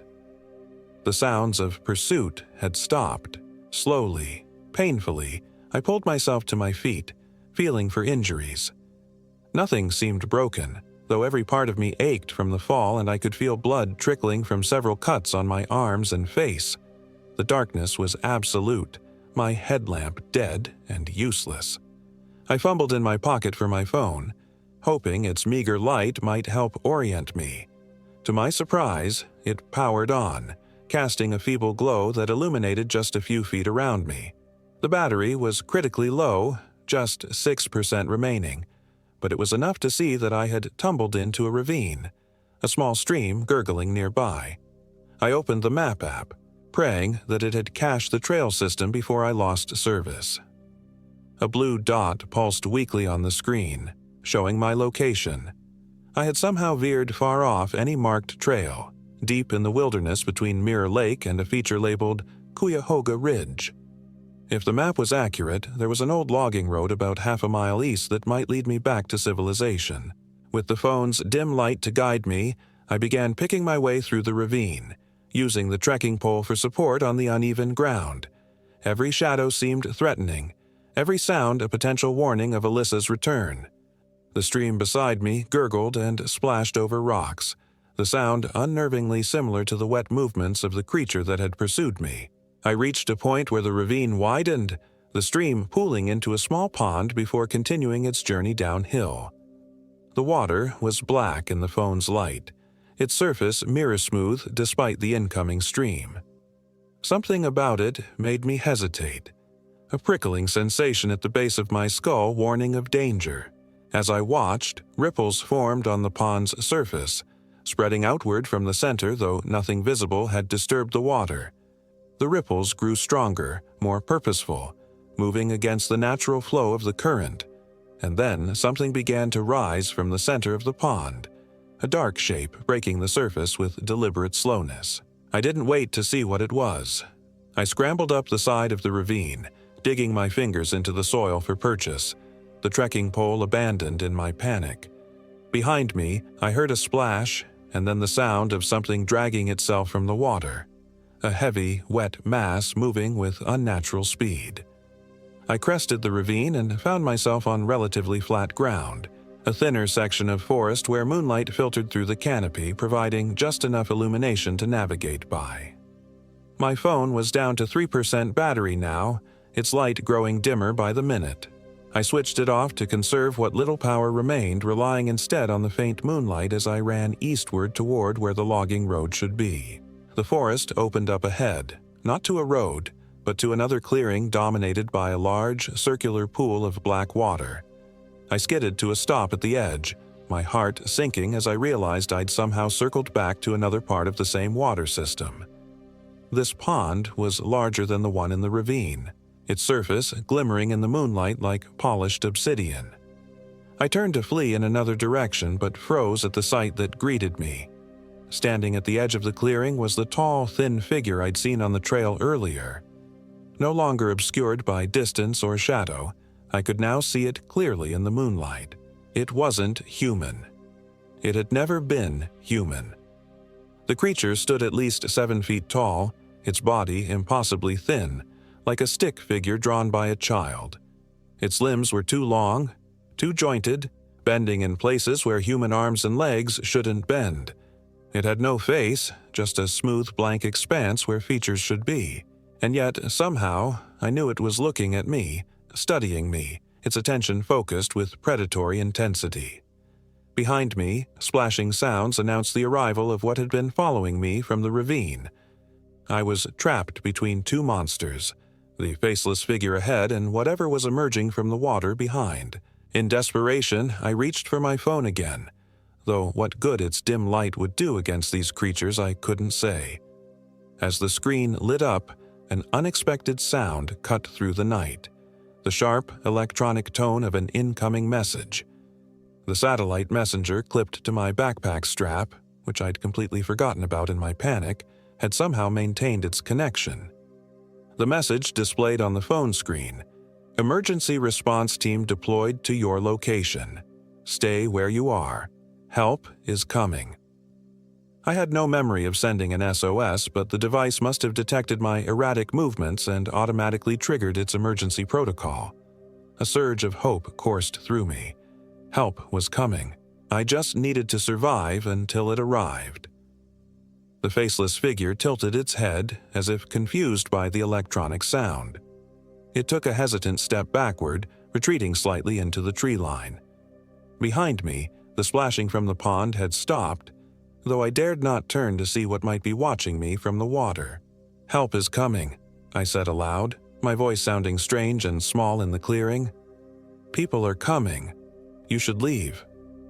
The words felt foolish as soon as they left my mouth. These weren't people, weren't beings that would understand or care about human threats. And yet, the faceless creature retreated another step, a subtle tremor running through its unnaturally elongated frame. My phone died, the screen going black and plunging me back into the dim moonlight. I clipped it to my belt and raised the trekking pole, determined to put up a fight if either creature attacked. For long minutes I stood there, turning slowly to keep both threats in view, the faceless figure at the forest's edge and the black pond behind me. The silence stretched, broken only by my ragged breathing and the occasional rustle of leaves in the night breeze. The faceless creature remained motionless, a sentinel at the forest's edge. The pond's surface remained undisturbed, though I sensed something watching from just below the water. Then, faintly at first but growing stronger, came a new sound. Voices calling my name, and the beam of powerful flashlights sweeping through the trees in the distance. The search party had found me faster than I'd dared hope.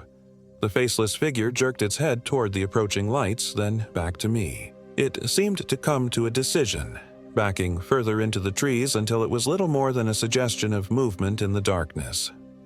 From the pond behind me came a soft, bubbling hiss, a sound of frustration or anger, as whatever lurked there realized its opportunity was slipping away. "Here!" I screamed, my voice cracking with relief and lingering terror. "I'm over here!" The flashlight beams swung in my direction, voices calling back confirmations as the rescue team changed course toward me. I kept shouting, partly to guide them and partly to ward off the creatures that still watched from the shadows. The first rescuer broke through the tree line. A woman in a Park Service uniform carrying a powerful spotlight that she directed immediately around the clearing, sweeping across the trees where the faceless figure had stood and then across the pond's surface. Both creatures had vanished, retreating from the artificial light and human presence. "Mary Smith?" the woman asked, approaching me cautiously. "Are you hurt? We received an SOS from your emergency beacon." "Yes, I'm Mary," I managed, my legs suddenly weak with relief. I sank to my knees as more rescuers entered the clearing, surrounding me with light and human voices. I got lost. There was something. "It's okay," the woman said, wrapping a thermal blanket around my shoulders. "You're safe now. We're getting you out of here." As they led me from the clearing, I glanced back at the pond. For just a moment, I thought I saw a face looking back at me from beneath the water's surface. Alyssa Weber's face, no longer monstrous but sad, almost wistful. Then a ripple passed across the water, and the face was gone. The rescue team told me they'd been alerted not just by my emergency beacon but by a call from Ranger Bill at the visitor center. When I failed to check in at the scheduled time via my satellite messenger, he'd been concerned enough to organize a search, remembering what had happened to Alyssa the previous year. They took me to a hospital in the nearest town, where I was treated for exposure, dehydration, and the various cuts and bruises I'd sustained in my panicked flight through the forest. The doctors also noted the strange, bluish discoloration on my wrist where Alyssa, or what had become of her, had grabbed me. It wasn't frostbite, they said, but something they couldn't quite identify. It faded after a few days, leaving only a slight numbness that persists even now, months later. I told the authorities about finding Alyssa's backpack at Mirror Lake, but when a team went to investigate the next day, they found no sign of it. The campsite was undisturbed, with no evidence that anyone had been there recently. They did find my abandoned gear, right where I'd left it in my frantic escape, but of Alyssa's belongings, there was no trace. I didn't tell them about the rest, about the faceless figure that had stalked me through the forest, or about Alyssa rising from the lake, transformed into something inhuman. Who would believe such things? They already looked at me with concern when I insisted the backpack had been there, suggesting that perhaps the stress of getting lost had affected my perceptions. But I know what I saw. I know what happened in those woods. And sometimes, when I look into still water, a lake, a pond, even the bathtub, I think I see something looking back at me that isn't my reflection. Something patient and ancient and hungry. Something that knows my name. I haven't gone hiking since. I don't think I ever will again. Some places in this world don't belong to us anymore. Perhaps they never did. The Porcupine Mountains hide secrets in their ancient forests, in their abandoned mines, in their still, black waters. Secrets with an appetite. Secrets with a face. Or no face at all. Alyssa Zeber is still missing, officially. Her family still holds out hope that someday they'll learn what happened to her. I could tell them, but I won't. Some truths are too terrible to share. As for me, I've moved away from Michigan entirely, settling in a desert town in Arizona where the nearest body of water is a chlorinated community pool. I avoid reflective surfaces when I can, and I never, ever go out alone after dark. But sometimes, in my dreams, I find myself back at Mirror Lake, staring into water that's impossibly still, impossibly perfect. And in those dreams, I lean closer to see my reflection, only to find something else looking back. Something with Alyssa Weber's face that smiles with too many teeth and whispers my name like a promise. "Mary," it says, reaching up with pale hands that drip endlessly. "Soon you'll join me. The lake remembers you. The lake is patient. The lake is waiting." And then I wake up, gasping, to find my sheets soaking wet, as if I'd just been pulled from drowning. As if part of me is already there, beneath the dark waters of Mirror Lake, waiting for the rest of me to return.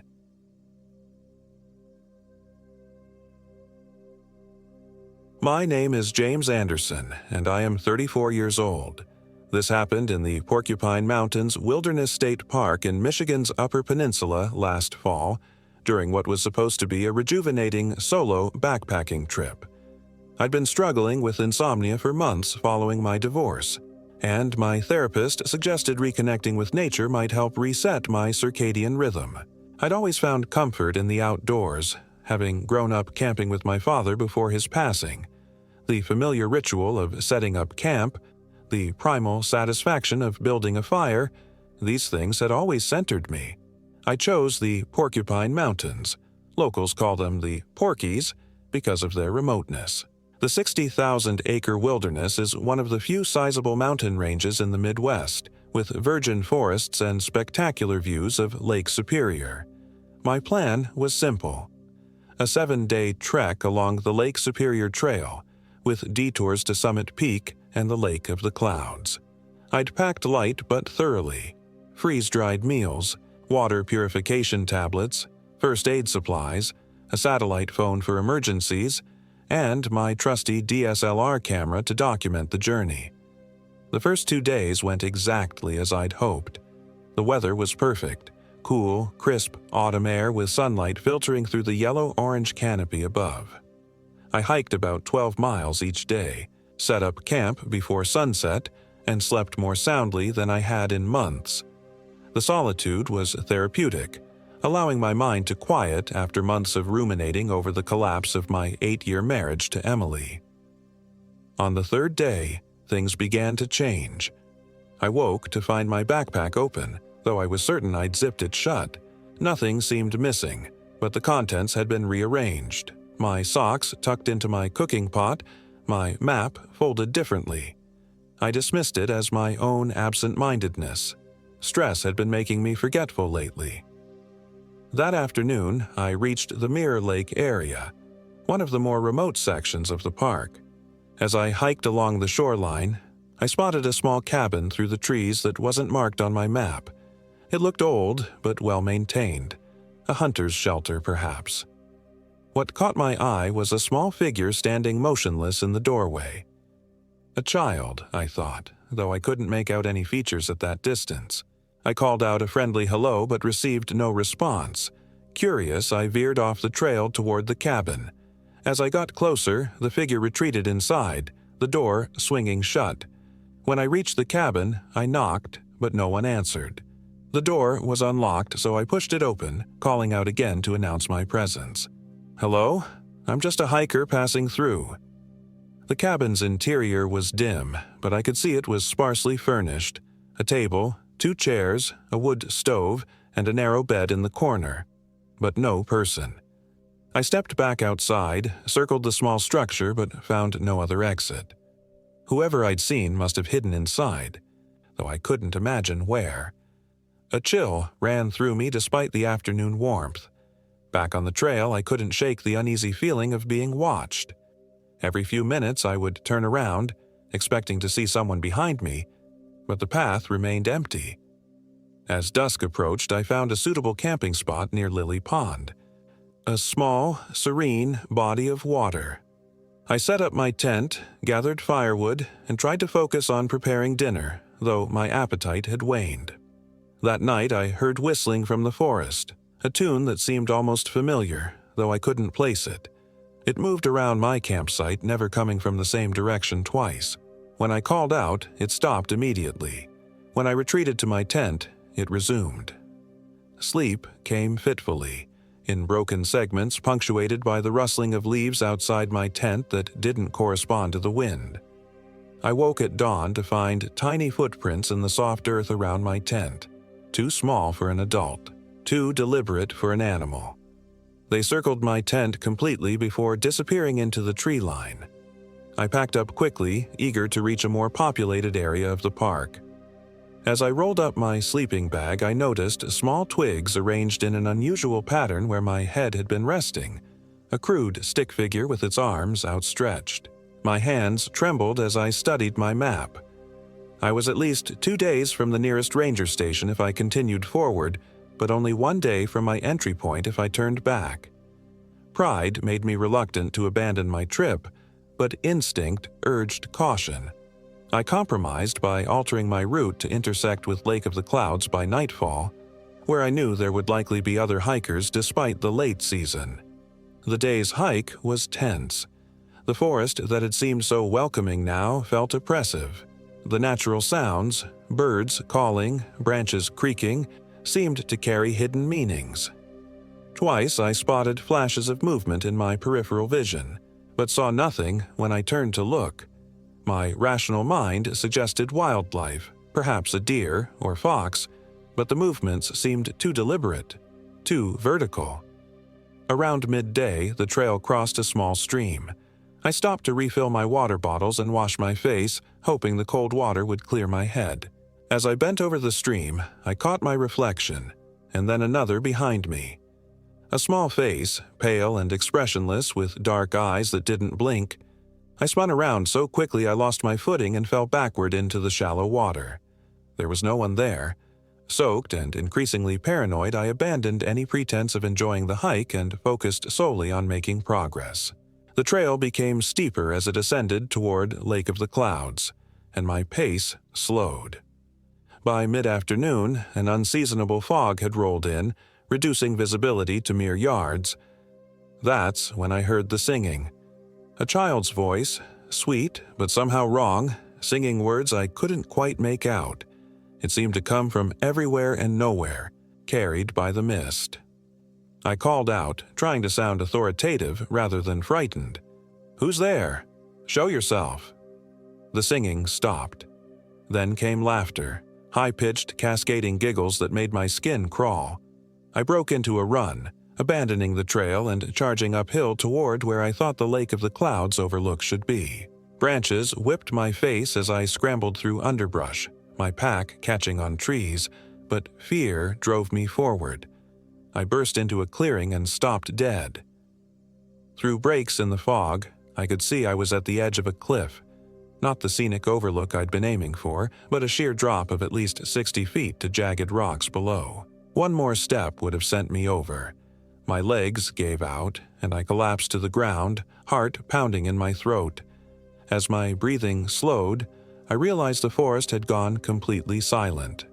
No birds, no insects, not even the sound of leaves rustling. Just a heavy, waiting silence that pressed against my eardrums. Then came a voice, close enough that I could feel breath on the back of my neck. "You came to the wrong mountains, James." I scrambled forward, nearly going over the cliff before catching myself. I spun around to see a small girl, perhaps 8 years old, wearing a simple white dress that was incongruous with the wilderness setting.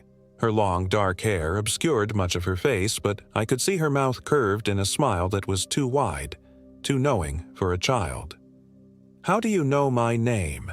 I managed to ask, my voice a hoarse whisper. She tilted her head at an unnatural angle. "I know all about you. About Emily, too. About how you pushed her." My blood ran cold. The argument with Emily before our separation had turned physical. I'd pushed her during a heated moment, causing her to fall and break her wrist.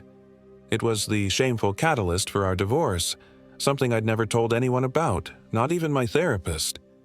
"Who are you?" I demanded, trying to mask my fear with anger. The girl's smile widened impossibly. "I'm Lily. This used to be my home, before they drowned me in the pond." "Lily Pond," I whispered, remembering where I'd camped the previous night. She nodded, her neck moving wrong, like there were too many vertebrae. 73 years ago. My father thought I was possessed. I wasn't then. Her smile faltered. But I am now. As she spoke, I noticed dark water beginning to drip from her hair, her dress, her fingertips, pooling around her bare feet. The fog seemed to coalesce around her, thickening until it took shadowy forms. Adult figures with indistinct features standing behind her, their hands resting possessively on her shoulders. "They find me when people are alone," she said, her voice now overlaid with deeper, guttural tones. "They're so hungry, James, and you taste like guilt." I backed away, feeling the edge of the cliff behind me. The shadow figures began to drift forward, separating from the girl, their forms elongating, hands stretching toward me with fingers too long and too numerous. In desperation, I fumbled for my backpack, grabbed my emergency flare, and fired it directly at the girl. The red light blazed through the clearing, momentarily banishing the fog. Lily's face contorted in pain, the shadows recoiling. I used the distraction to bolt past her, running blindly through the forest. I ran until my lungs burned, eventually stumbling onto the main trail. Miraculously, I encountered a pair of hikers, an older couple named Frank and Diana Mercer who were on a day hike from their cabin nearby. They looked alarmed at my disheveled appearance but offered help without hesitation. I gave them a sanitized version of events, claiming I'd gotten lost in the fog and spooked myself. Frank insisted I stay at their cabin that night rather than continue alone. It was a substantial detour from my planned route, but I agreed immediately, desperate for human company. Their cabin was cozy and well-stocked with solar-powered amenities and a ham radio. Over dinner, they mentioned local legends of the area, including stories of hikers going missing over the decades. "The Porkies have their secrets," Frank said, poking at the fire. "Native tribes considered these mountains sacred and dangerous. They believed certain areas were thin places where spirits could cross over." Deanna gave him a reproachful look. "You'll frighten our guest more, dear." To me, she added, "most disappearances have perfectly rational explanations. People underestimate wilderness, come unprepared." I nodded, but couldn't help asking, "Have you ever heard anything about Lily Pond? Or a girl named Lily?" They exchanged a glance I couldn't interpret. Frank cleared his throat.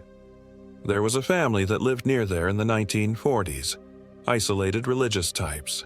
Their daughter drowned under questionable circumstances. Some say it was an accident, others—" "It was a long time ago," Diana interrupted firmly. "Best not to dwell on old tragedies." That night I slept on their couch, more comfortable than I had been in days despite the unsettling conversation. Still, my dreams were troubled. Visions of dark water rising around me, of small hands pulling me down, of Emily's face contorted in accusation. I woke before dawn to find the cabin silent. Too silent. The digital clock on the microwave was dark, the solar lights unresponsive when I tried the switch. I called out for Frank and Diana but received no answer. Their bedroom door was open, the bed neatly made as if no one had slept in it. Outside, a thick fog had enveloped the cabin, just like the day before. As I stood in the doorway, uncertain what to do, I noticed something moving in the mist, a small figure walking slowly away from the cabin. Without thinking, I followed, calling out. The figure paused but didn't turn. As I drew closer, I recognized Diana's floral shirt and gray hair. Relief washed over me. "Diana, is everything okay? Where's Frank?" She remained facing away from me. "He's gone ahead to check the generator," she said, her voice oddly flat. "Come with me, I'll show you." Something in her tone made me hesitate. I should grab my pack first. "You won't need it." She extended her hand backward toward me, still not turning around. "Come now, James. Don't make this difficult. I took an involuntary step back. "Diana, look at me." Slowly, she turned. It was Diana's face, but not her expression. Her eyes were completely black, her smile stretched too wide across her face. Water dripped steadily from her hairline, running down her cheeks like tears. "She couldn't stop us," said Lily's voice from Diana's mouth. "Neither could Frank. They've been alone in these woods too long. The isolation thins the walls between worlds." I turned and ran back to the cabin, slamming the door and bracing it with a chair. My hands shook violently as I gathered my belongings. Through the window I could see Diana, or what looked like Diana, standing motionless in the fog, watching the cabin. Beyond her, other figures began to appear. Frank's stocky silhouette and smaller ones that could only be children, all standing perfectly still. The ham radio. I had to try it. I rushed to the device and frantically tried to remember how to operate one from a long-ago scout training. After several failed attempts, I managed to get it working and sent out a distress call, giving the cabin's location and a vague description of my emergency. A response came almost immediately. A park ranger would come, but it would take several hours. Hours I didn't have. The figures outside had begun to approach the cabin, moving with unnatural synchronicity.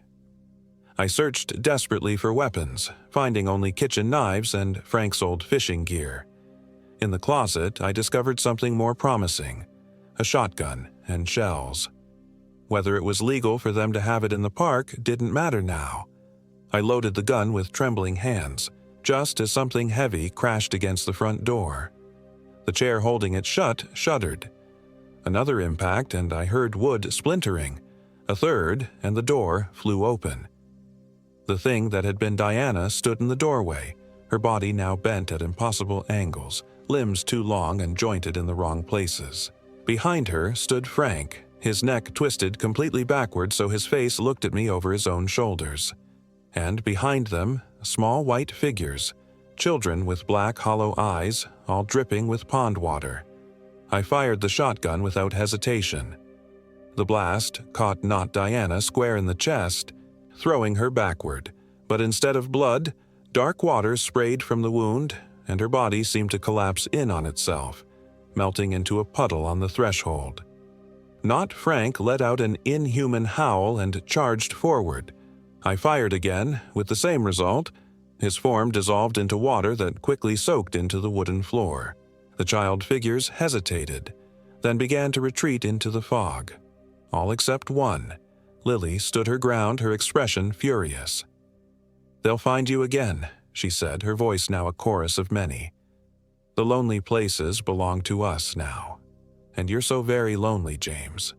"Not anymore," I said, surprising myself with my steadiness as I raised the shotgun again. "I'm going home. To apologize. To make amends." Something flickered across her face. Uncertainty, perhaps. Then rage. She lunged forward faster than humanly possible. I fired the last shell and she dissolved like the others, leaving nothing but a puddle of dark water and a lingering whisper. "We'll be waiting when you're alone again." I barricaded myself in the cabin until help arrived. A park ranger named Keith Blackwood, who was clearly skeptical of my garbled distress call. I told him a simplified story about getting lost and finding the cabin abandoned, omitting anything supernatural. He informed me that no one named Frank and Diana Mercer was registered as living in the park, though there had been a ranger couple with that name back in the 1980s who had died when their cabin burned down. The cabin I was in had been abandoned for years, he said. It was scheduled for demolition the following spring. Keith escorted me back to civilization, clearly concerned about my mental state but professional enough not to press too hard. Before we parted ways, he handed me a historical pamphlet about the park, pointing to a small paragraph about a family named Peterson who had lived near Lily Pond in the 1940s. Their 8-year-old daughter had indeed drowned under suspicious circumstances, with rumors that her religious father had held her underwater to cleanse her soul. "The Porkies have their stories," Keith said with a shrug. "Most are just that, stories. But even the rangers don't go near Lily Pond alone after dark." I returned to my apartment in Chicago, but couldn't settle. Every noise in the night jerked me awake.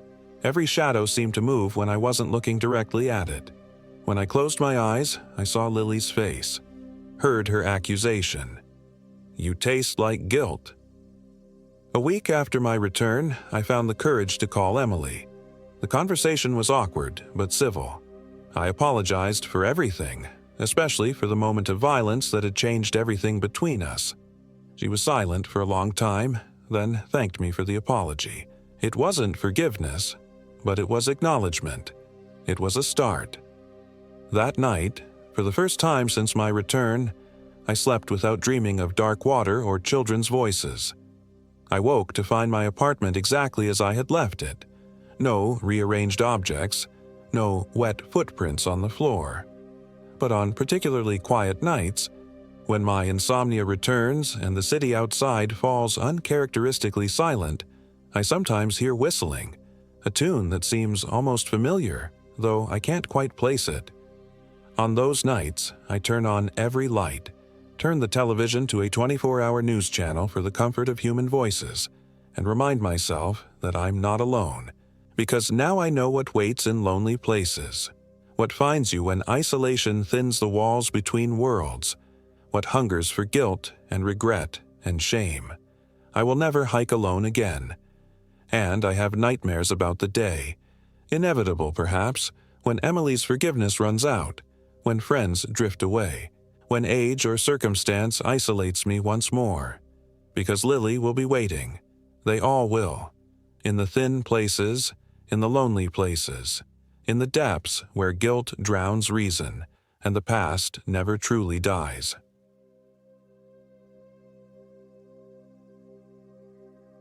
My name is Matthew Gonzalez, and I am 34 years old.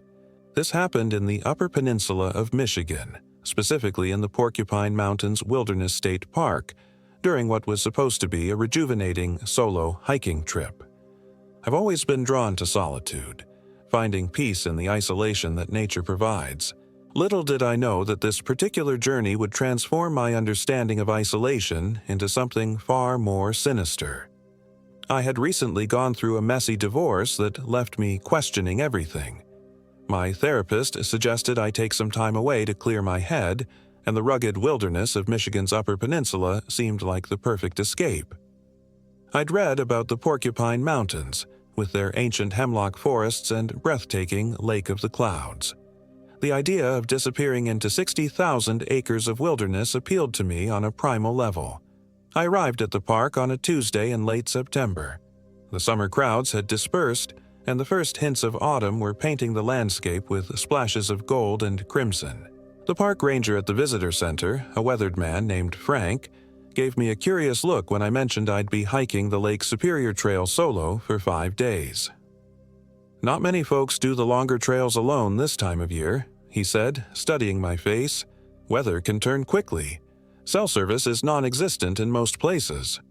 "That's the point," I replied with a smile. "I need the disconnect." Frank nodded slowly. "Just stick to the marked trails and make sure you sign in at the trailheads." He hesitated, then added, "And if you run into any locals off-trail, best to just keep moving. Some of the old families around here don't take kindly to outsiders wandering onto their property." I thanked him for the advice, though I didn't think much of it at the time. The UP had a reputation for privacy-loving residents, after all. The first day of hiking was everything I'd hoped for. The trail hugged the shoreline of Lake Superior, offering spectacular views of the vast inland sea. The rhythmic sound of waves against the rocky shore and the crisp autumn air filled my lungs with a sense of freedom I hadn't felt in months. I made good progress, stopping occasionally to photograph the dramatic cliffs or watch bald eagles soaring overhead. By late afternoon, I'd reached my first campsite, a small clearing about a quarter-mile from the lakeshore. I set up my tent, collected firewood, and prepared a simple dinner of dehydrated stew. As dusk settled, I sat by my fire, contentment washing over me as I sipped whiskey from my metal flask. That's when I first noticed the silence. It wasn't just quiet, it was an absolute absence of sound. No insects buzzing, no leaves rustling, no distant lapping of waves. It lasted only a moment before normal forest sounds resumed, but it left me unsettled. In that brief silence, I'd felt watched. I dismissed the feeling, attributing it to city-dweller paranoia. After extinguishing my fire, I crawled into my sleeping bag and quickly fell into an exhausted sleep. The dream came without warning. I was running through dense forest, branches tearing at my face and arms. Something was pursuing me. Something that moved not on 2 legs or 4, but seemed to flow between the trees like smoke with purpose. I could hear it whispering my name, not the name I'd given the park ranger, but my childhood nickname, one nobody had called me in over 20 years. I woke with a start, sweat-soaked despite the cool night air. My tent was illuminated by moonlight, and in that silvery glow, I could see a silhouette pressed against the nylon wall. A hand, or something like a hand, with unnaturally long fingers splayed wide.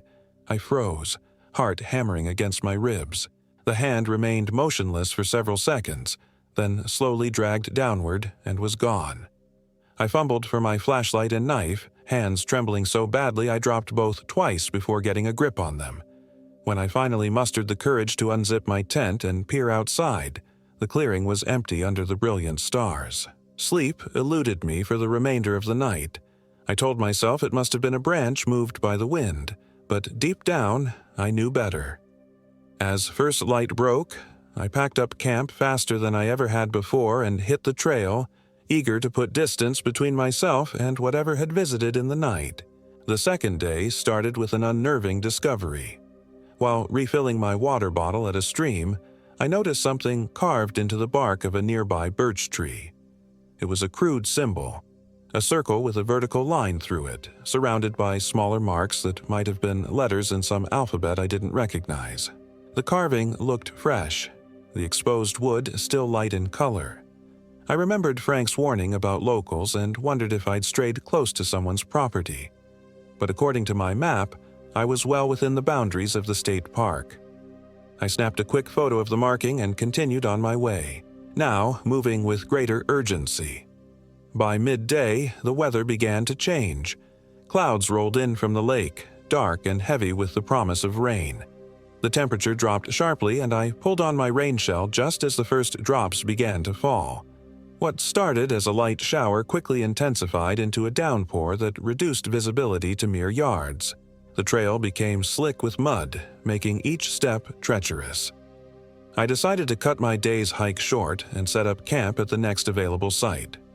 The map showed a designated camping area near a feature called Mirror Lake, about 2 miles ahead. I pressed on through the deluge, focused solely on reaching shelter. When I finally spotted the small wooden sign marking the Mirror Lake campsite, relief flooded through me. The site was set in a clearing surrounded by ancient hemlocks, their massive trunks providing some protection from the rain. A small, perfectly circular lake lay just beyond the clearing, its surface rippled by raindrops. As I set up my tent with cold-numbed fingers, I couldn't shake the feeling that something was off about this place. The trees seemed to bend inward, as if leaning to watch me. And though it was only mid-afternoon, the cloud cover made it as dark as early evening. With my tent secure, I collected what dry wood I could find under the dense canopy and managed to start a small fire. As I huddled near the flames, attempting to dry my soaked clothes, I heard a sound that made my blood run cold. A child's laughter, faint but unmistakable, coming from the direction of the lake. I stood quickly, scanning the clearing. "Hello," I called out, my voice sounding small in the vastness of the forest. "Is someone there?" No response came, save for the pattering of rain and the occasional rumble of distant thunder. I grabbed my flashlight and walked cautiously toward Mirror Lake. The dense undergrowth thinned as I approached the shore, giving way to a narrow band of pebbles surrounding the perfectly circular water. "Hello," I called again, sweeping my light across the far shore. "If there's a kid out here, you should come to my campsite. It's not safe in this weather." That's when I saw it, a figure standing among the trees on the opposite shore. The beam of my flashlight reflected off pale skin, but I couldn't make out features at that distance. It appeared to be a small person, possibly a child. "Hey, are you okay?" I shouted, my voice carrying easily across the small lake. The figure didn't respond but raised one arm slowly to point directly at me. Even across the distance, I felt the gesture like a physical touch, invasive and cold. Then, without warning, the figure darted backward into the trees and vanished. I hesitated only a moment before circling the lake in pursuit. Someone, a child, was out here alone in this weather, and regardless of how strange they were acting, I couldn't in good conscience leave them to the elements. The far side of the lake was bordered by increasingly steep terrain, with moss-covered boulders and twisted roots creating natural obstacles. I climbed as quickly as safety allowed, calling out periodically, though I received no answer. After about 10 minutes of this difficult ascent, I emerged onto a relatively flat area and stopped dead in my tracks. Before me stood a small cabin constructed of rough-hewn logs. It looked ancient, with a sagging roof and windows so grimy they were nearly opaque. No smoke rose from the stone chimney, and no light showed from within. But the door, painted a faded red that looked almost black in the gloomy afternoon light, stood partially open. Every instinct told me to turn back, to return to my campsite and forget I'd ever seen this place. Yet I found myself moving forward, drawn by concern for the child I'd glimpsed and perhaps by a morbid curiosity I couldn't suppress. "Hello?" I called again, stopping several yards from the cabin's entrance. "I'm a hiker from the state park. Is anyone here who needs help?" Only the sound of rain answered me. I approached the door slowly, noticing that the ground around the cabin was oddly bare. No plants grew within several feet of the structure. As I reached the threshold, a powerful odor hit me, a combination of wet ashes, rotten meat, and something chemical I couldn't identify. I pushed the door wider with the toe of my boot and shined my flashlight inside. The cabin consisted of a single room with a dirt floor. A crude stone fireplace dominated one wall, while a wooden table and chair occupied the center of the space. What drew my attention, however, were the items hanging from the ceiling beams. Dozens of small bundles wrapped in cloth and twine, swaying slightly in the draft from the open door. I stepped inside, training my light on the nearest bundle.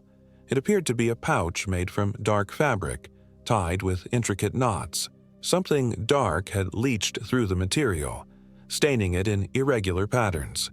The table held an assortment of items that turned my stomach: small animal bones, jars containing cloudy liquids and unidentifiable objects, and what appeared to be tools fashioned from antler and bone. Scattered among these were several photographs, curled and yellowed with age. I picked up one of the photos with trembling fingers. It showed a group of hikers posing on a rocky outcrop that I recognized as Lake of the Clouds, a popular vista point in the park. The hikers were smiling, their expressions frozen in that peculiar way of old photographs. But their faces had been altered. Each one had their eyes meticulously scratched out. I dropped the photo as if it had burned me and backed toward the door. As I turned to leave, my light swept across something carved into the wall beside the fireplace. The same symbol I'd seen on the birch tree earlier that day, but larger and accompanied by rows of similar markings. The sound of a twig snapping outside froze me in place. Heart pounding, I killed my flashlight and pressed myself against the wall beside the door. Slow, deliberate footsteps approached the cabin, punctuated by a strange clicking sound that reminded me of someone rapidly tapping their teeth together. I held my breath as a shadow fell across the open doorway. What stepped into view wasn't the child I'd followed, but a figure that defied immediate comprehension. It was humanoid, but wrong in ways that my mind struggled to process. Unnaturally tall and thin, with limbs that seemed to have too many joints, it had to duck and twist its body to enter the low doorway. In the dim light, I couldn't make out its face clearly, and for that, I remained grateful. What I did see was enough to send waves of primal terror through me. Skin the color of clay stretched too tight over a skull that was not quite human in its proportions. and where eyes should have been, only dark recesses that seemed to absorb what little light existed in the cabin. It moved with a fluid grace that belied its awkward appearance, crossing to the table in 3 long strides. It hadn't noticed me pressed against the wall, or at least gave no indication of awareness. The clicking sound continued, now clearly emanating from the creature as it bent over the scattered items on the tabletop. I remained frozen, afraid that the slightest movement would betray my presence. The creature selected one of the bone tools and a small jar, then moved to the fireplace. It knelt and began scraping at the dirt floor, all the while making that horrible clicking sound with what I now realized was an oversized jaw working reflexively. My opportunity to escape had arrived, but terror kept me rooted to the spot. I watched as the creature dug a small hole and emptied the contents of the jar into it, a thick, dark substance that gave off a sulfurous odor. Then it began to speak, or what I interpreted as speech, a series of whispers in a language unlike any I'd ever heard, with consonants that seemed to catch and tear in its throat. As it continued this bizarre ritual, something even more disturbing happened. The dirt around the hole began to move, bulging upward as if something was pushing from beneath. The creature's whispers grew more urgent, the clicking of its jaw more rapid. In that moment, survival instinct finally overrode my paralysis. I bolted for the door, no longer caring about stealth. The creature's head snapped toward me with an audible crack, and I caught a glimpse of a mouth opening far wider than any human mouth could, a black chasm lined with needle-like teeth. I ran blindly into the rain, slipping and stumbling down the slope away from the cabin. Behind me, I heard the creature emit a sound that started as a high-pitched keen and descended into something like laughter. I didn't look back, focusing only on putting distance between myself and that accursed cabin. By some miracle, I found my way back to Mirror Lake and my campsite, though in my panic I'd circled more widely than necessary. Night had fallen completely, and the rain had eased to a steady drizzle. My fire had long since died, leaving the clearing in darkness save for the faint glow of my tent where I'd left a lantern burning inside. As I approached my tent, I noticed something wrong with its silhouette. The rain fly was askew, and the front flap gaped open. I slowed my pace, raising my flashlight to illuminate the scene. My tent had been ransacked. My sleeping bag was half pulled out of the entrance, and my backpack had been emptied, its contents strewn across the wet ground.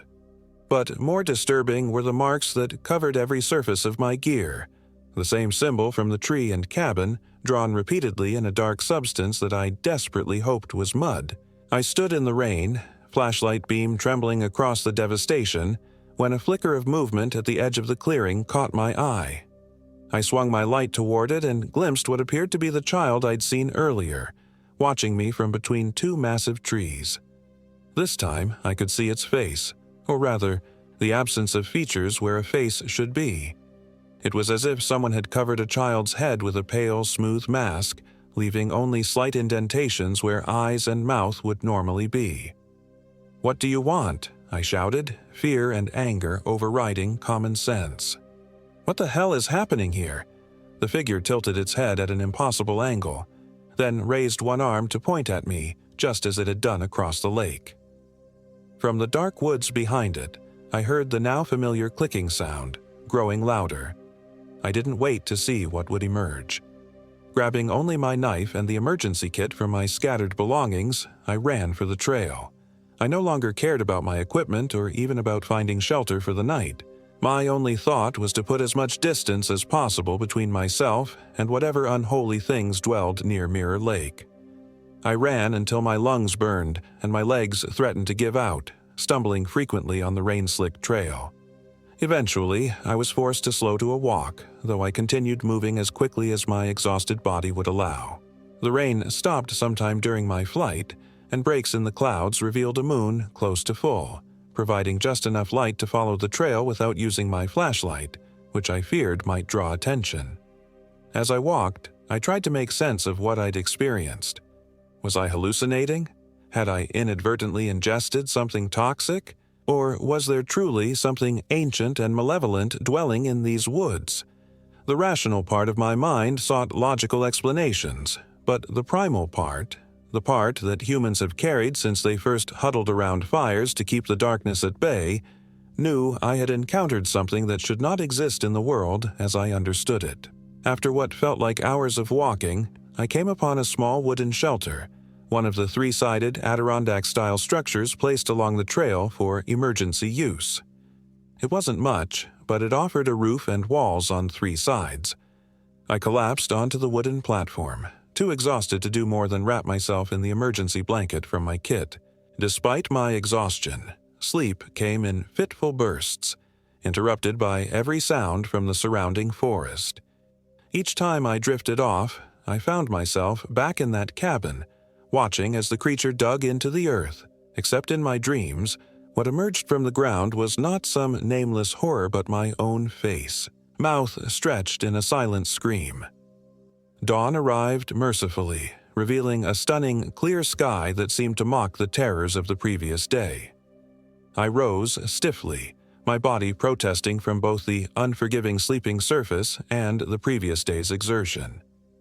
According to my map, I was still at least 12 miles from the nearest trailhead with road access. It would be a challenging day's hike under normal circumstances, and I was already depleted physically and mentally. Yet, the memory of what I'd seen near Mirror Lake provided powerful motivation. I set out immediately, maintaining the fastest pace I could sustain. The trail began to descend from the highlands, winding through stands of maple and birch whose autumn colors seemed unnaturally vibrant in the morning light. Around midday, I encountered the first other humans I'd seen since leaving the visitor center, a middle-aged couple heading in the opposite direction, laden with photography equipment. The normality of their appearance was so at odds with my recent experiences that I nearly broke down at the sight of them. "Beautiful day, isn't it?" the man called cheerfully as we approached each other. "Are you headed up to Lake of the Clouds?" I shook my head, aware that I must look a frightful mess. Unshaven, clothes still damp and mud-stained, eyes wild from lack of sleep. "No, I'm on my way out. Had some equipment issues." The woman nodded sympathetically. "The weather's been unpredictable. We got caught in that downpour yesterday and had to cut our hike short." "Have you been on this trail before?" I asked, trying to keep my voice steady. "Near Mirror Lake?" They exchanged glances. "Mirror Lake? I don't think there's a Mirror Lake in the Porkies," the man said, using the local nickname for the Porcupine Mountains. "At least not on any map we've seen." A chill ran through me. "It's a small lake, perfectly round. About 5 miles back that way." I pointed up the trail. "There's a designated campsite." The woman frowned and pulled out a detailed trail map from her pack. "Let's see. No, nothing like that on here. There's a beaver pond around that area, but no official campsite for several miles in either direction." I stared at them, then at the map she held out. She was right.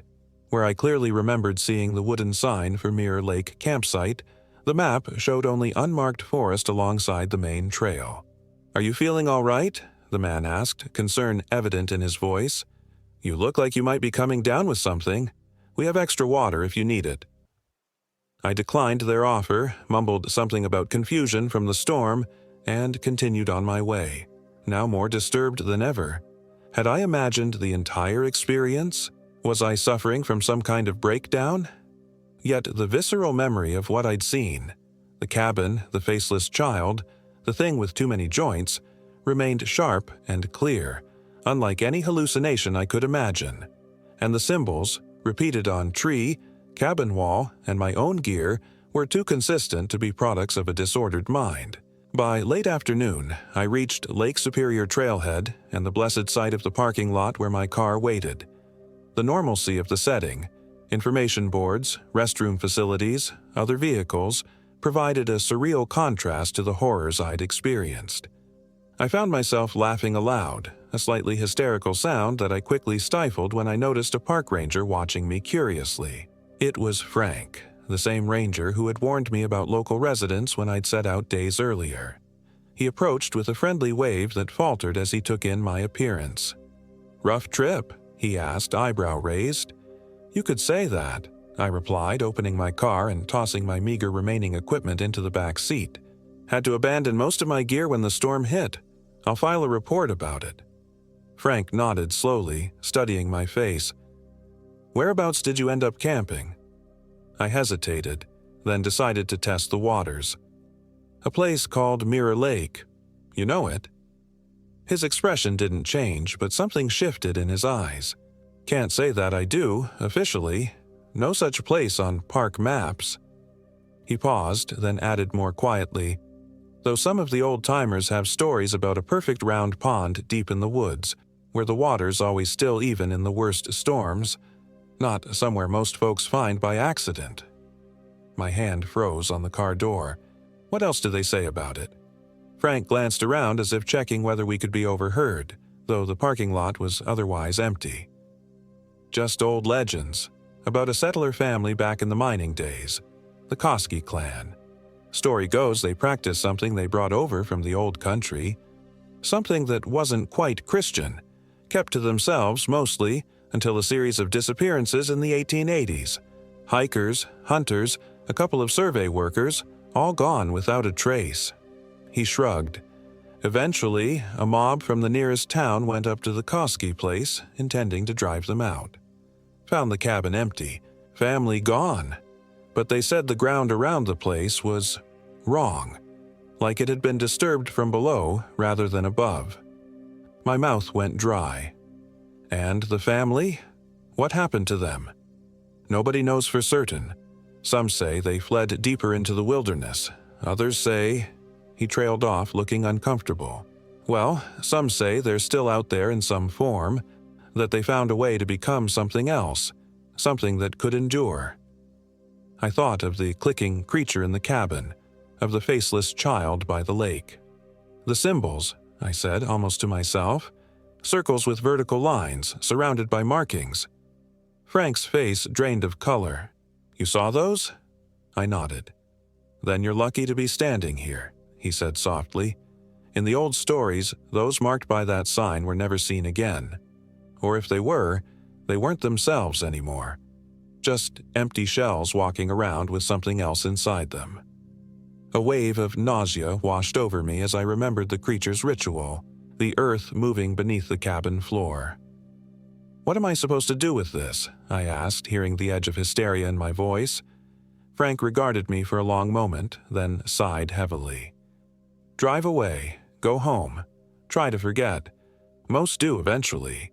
The mind protects itself. And if I can't forget, then don't come back to these woods, he said simply. And whatever you do, don't follow if you hear someone calling your name at night, especially if it sounds like someone you used to know. I left the Porcupine Mountains that evening, driving south until exhaustion forced me to stop at a motel just across the Wisconsin border. As I showered away the grime of my ordeal, I discovered something I hadn't noticed in my panicked state, a small mark on my chest, just over my heart, a circle with a vertical line through it, surrounded by tiny characters in no alphabet I recognized. It wasn't drawn on my skin, but seemed to be beneath it, like a tattoo that had been there for years. In the days that followed, I tried to research what had happened to me. I found scattered references to Finnish folklore about entities called Hiisi, nature spirits that could be malevolent toward humans who disturbed their domains. Some accounts described them as shapeshifters who could appear as children to lure travelers astray. The history of the Porcupine Mountains revealed that Finnish immigrants had indeed settled in the area during the copper mining boom of the mid-1800s, bringing with them beliefs that predated Christianity. A few obscure academic papers mentioned heterodox practices among isolated communities, particularly focused on communing with spirits believed to dwell in specific natural features like unusually shaped lakes or distinctive trees. I found no direct references to the Koski family that Frank had mentioned, though records from that era are notoriously incomplete. What I did find, buried in the archives of a small historical society in Ontonagon County, was a series of newspaper articles from 1887 describing the disappearance of 8 people in the Porcupine Mountains area over a 2-year period.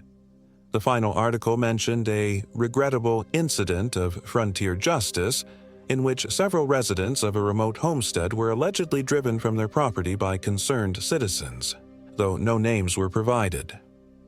It's been 3 months since my experience in the Porcupines. I've tried to resume my normal life, focusing on work and rebuilding social connections that I'd let wither during my marriage and subsequent divorce. But normalcy eludes me. The mark on my chest hasn't faded. If anything, it seems to grow more distinct with each passing week. And there are other changes. I find myself drawn to remote places, to old-growth forests where the canopy blocks out the sun. I've developed a sensitivity to certain sounds and smells that others don't seem to notice. Most disturbing of all, I sometimes catch myself making a soft clicking sound with my teeth when I'm alone and distracted. Last night, I woke from a dream of Mirror Lake to find myself standing in my backyard, barefoot in the frost, with no memory of how I got there. In my hand was a small pouch of dark fabric, tied with intricate knots. I didn't remember making it or bringing it outside, yet it felt familiar in my grasp. I'm writing this account because I fear what's happening to me, what I'm becoming. Frank was right about one thing. The mind does try to protect itself. Each day, the memories of what I saw in those woods grow slightly hazier, slightly less real. But the mark remains, and with it, a certainty that something followed me home from the Porcupine Mountains. Something that's still with me, within me, gradually transforming me into a vessel for its return. If you're reading this and planning a trip to Michigan's Upper Peninsula, stay on the marked trails. Don't venture onto unmarked paths, no matter how inviting they seem. And if you find yourself near a perfectly circular body of water where no such lake appears on any map, turn back immediately. But most importantly, if you hear what sounds like a child laughing in the forest, or glimpse a pale figure watching you from between the trees, don't follow. No matter how curious you are, no matter how strong the compulsion, do not follow. Because I did, and now I carry a piece of those woods inside me, a piece that grows stronger with each passing day and whispers to me that soon, very soon, I'll need to return to Mirror Lake, and next time, I won't be alone.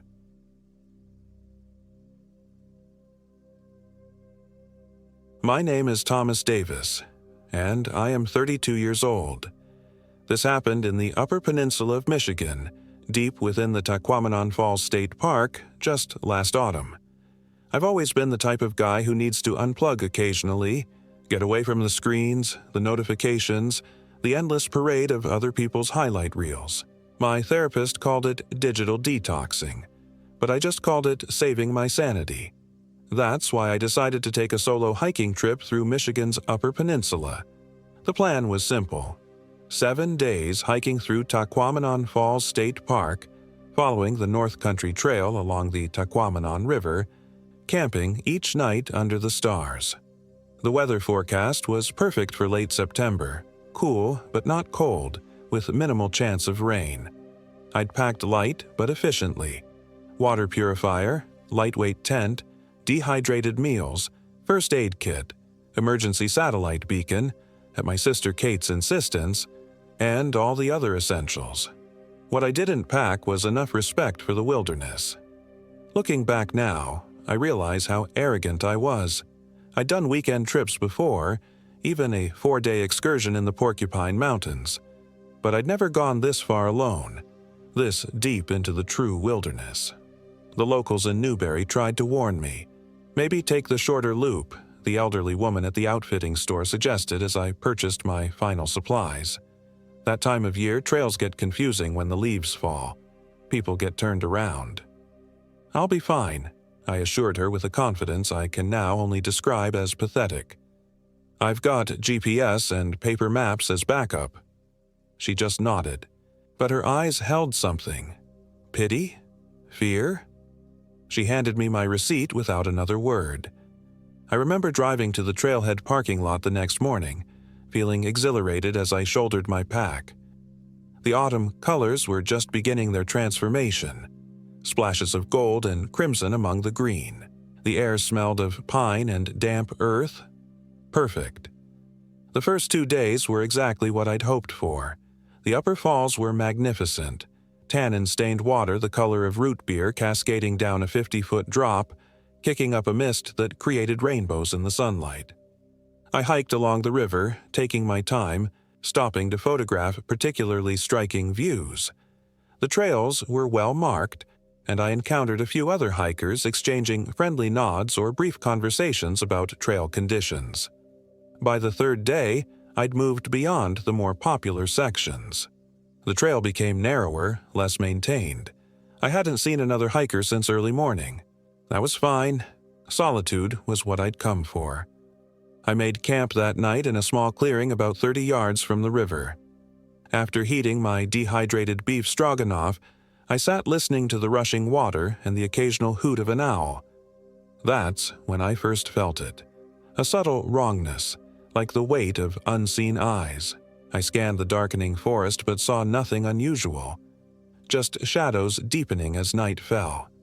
I told myself it was just the natural unease of being alone in the wilderness, the ancient human fear of what might lurk beyond the firelight. I crawled into my tent earlier than usual that night, zipping myself securely inside as if the thin nylon could protect me from whatever had raised the hairs on my neck.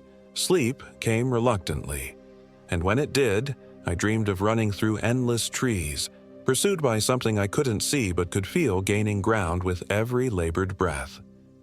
I awoke to silence. Not the peaceful quiet of nature, but an absolute absence of sound that felt smothering. No birds, no insects, no wind in the leaves. Even the ever-present rush of the river seemed muted, distant. The inside of my tent was illuminated by the gray light of dawn, but something was off about the quality of that light too. Too diffuse, too uniform.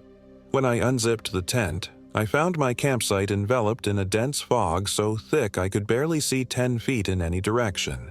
The trees were ghostly silhouettes, moisture dripping from their branches like tears. I checked my watch, 6:42 a.m. Too early to break camp, but I was too unsettled to go back to sleep. I decided to make coffee and wait for the fog to burn off. As I was gathering water from the river, I noticed something strange on the opposite bank. A figure standing motionless in the mist. It was too far and too indistinct to make out clearly, but it appeared to be a person, tall and thin. "Hello?" I called, my voice swallowed by the fog. "Are you camping nearby?" No response. The figure remained still. "Can you hear me?" I tried again, louder this time. The figure tilted its head at an unnatural angle, then abruptly disappeared into the mist. I stood frozen, water bottle half submerged in the river, heart hammering. Had I imagined it? The fog was playing tricks, surely. I returned to my campsite, constantly glancing over my shoulder. As I boiled water for coffee, I tried to rationalize what I'd seen. Another hiker, probably. Someone who'd camped nearby and was just as startled to see me. They'd probably walked away to avoid an awkward encounter with a stranger in the wilderness. But deep down, I knew that wasn't right. There had been something fundamentally wrong about the way the figure moved, or didn't move. The unnatural angle of its head, like its neck, contained too many vertebrae. By 9 a.m., the fog had thinned only slightly. I decided to break camp anyway. The uneasy feeling had settled in my stomach like a stone, and I wanted to put some miles between me and this place before nightfall. I packed efficiently, my eyes constantly scanning the tree line. Just as I was shouldering my backpack, I froze. There, hanging from a branch about 20 feet away, was a small burlap pouch tied with twine. I was certain it hadn't been there the previous evening. Against every instinct screaming at me to leave it alone, I approached the pouch. It swung gently through, there was no breeze. Up close, I could see crude symbols stitched into the fabric with black thread, patterns that made my eyes hurt to look at directly. I reached out, then hesitated. "Don't touch it." I nearly jumped out of my skin. Spinning around, I found myself face to face with an old man. He was lean and weathered, dressed in faded flannel and worn canvas pants. His white beard was neatly trimmed, but his hair hung long and unkempt beneath a battered hat. He carried no backpack or visible camping gear. "Jesus Christ," I gasped. "You scared the hell out of me?" "Better me than what left that," he replied, nodding toward the pouch. "What is it?" I asked. "Bad medicine." His eyes, startlingly blue in his tanned face, never left mine. "Someone doesn't want you here." "Who?" I looked around. "I haven't seen anyone else since yesterday morning." "Not anyone," he said cryptically. "Something. The wendigo walks these woods." I nearly laughed, the tension breaking slightly. "The wendigo? Like the Native American legend?" His expression didn't change. "Call it what you like. The native Ojibwe called it wendigo. The first French trappers called it le marcheur des bois, the walker of the woods. Names don't matter much to it." I didn't know how to respond to that. Part of me wanted to dismiss him as a local trying to scare the tourist, but there was a gravity to him that made that difficult. "Look," I said finally, "I appreciate the warning, but I'm just passing through. I'll be out of the park in 3 days." "You won't make it 3 days on the path you're taking," he said. "Not alone." A chill ran up my spine despite the warming day. "What do you mean?" "The trail ahead is—" He seemed to search for the right word. "Twisted. Changed. It doesn't go where the maps say anymore." "That's impossible," I said. "I have GPS." He snorted. "Technology doesn't work right near the tangle." "The tangle? Where it lives. Where the trees grow wrong and the light bends." He pointed northeast. "That way, which is where your trail leads." I pulled out my map, partly to verify my route and partly to ground myself in something rational. "Look, according to this, I follow the river for another 4 miles. Then the trail curves west toward—" "Maps lie," he interrupted. "Or rather, the land changes and the maps don't keep up." I was getting irritated now. "So, what are you suggesting? That I turn back?" "Yes." No hesitation. "Or let me guide you around the tangle. There's an old trapper's path that skirts it. Takes longer, but keeps you safe." Warning bells rang in my mind. Follow a strange old man I'd just met into the deep woods, away from the marked trail? That seemed infinitely more dangerous than some local superstition. "I think I'll stick to the trail," I said firmly, "but thanks for your concern." Something like resignation passed over his face. "Your choice. But take this." He reached into his pocket and pulled out a small object, offering it to me on his palm. It was a peculiar stone amulet. A smooth river rock with a hole naturally worn through it, wrapped in copper wire and strung on a leather cord. "What is it?" I asked, not reaching for it. "Protection. Not much, but better than nothing." Against my better judgment, I took it. The stone was cool and heavier than it looked. "Wear it," he said. "Don't take it off, especially at night." "Thanks," I said, slipping it over my head to be polite. "Do you have a name?" "They call me Harlan," he said. "Been ranging these woods for 40 years." "Thomas," I replied. "Thomas Davis." He nodded once. "If you change your mind about the trail, I'll be camped at the fork in the river tonight, the place where the old hemlock fell across the narrow part. You can't miss it." Before I could ask how he knew I'd be passing that landmark today, he turned and walked into the trees. Within seconds, the lingering fog had swallowed him completely. I stood there for several minutes, the encounter having done nothing to settle my nerves. Part of me was tempted to follow his advice, to turn back, or at least look for this alternate route he'd mentioned. But the rational part of my brain insisted that was absurd. I was a grown man with proper equipment and experience. I wasn't going to let ghost stories and strange old men derail my trip. I kept the amulet on, though. It seemed disrespectful to discard it, and in some strange way, its weight against my chest was reassuring. I returned to the trail, trying to shake off the uneasiness. The fog finally began to lift as the day warmed, revealing the stunning autumn colors in their full glory. Under different circumstances, I would have been taking dozens of photos. Instead, I found myself constantly scanning the trees, starting at ordinary forest sounds and checking over my shoulder. Around midday, I noticed another concerning development. My cell phone, which had shown no service since I'd entered the park, as expected, was now completely dead. This despite having been fully charged the night before and turned off except for occasional GPS checks. My backup battery pack was similarly drained. "Technology doesn't work right near the tangle," Harlan had said. I pushed the thought away. Battery malfunctions happened. It was cold at night. That affected power. There were rational explanations. I hiked faster than planned, eating trail mix on the move rather than stopping for a proper lunch. The trail began to climb away from the river, winding through increasingly dense forest. The well-maintained path gradually became more overgrown, and I had to check my map more frequently to ensure I was still en route. By late afternoon, I reached what had to be the river fork Harlan had mentioned. An enormous fallen hemlock created a natural bridge across the narrower branch of the river. I paused, scanning the area for any sign of a campsite or the old man himself, but saw nothing. Relief and disappointment mingled strangely in my chest. I decided to make camp there myself. It was earlier than I'd planned to stop, but the spot was ideal.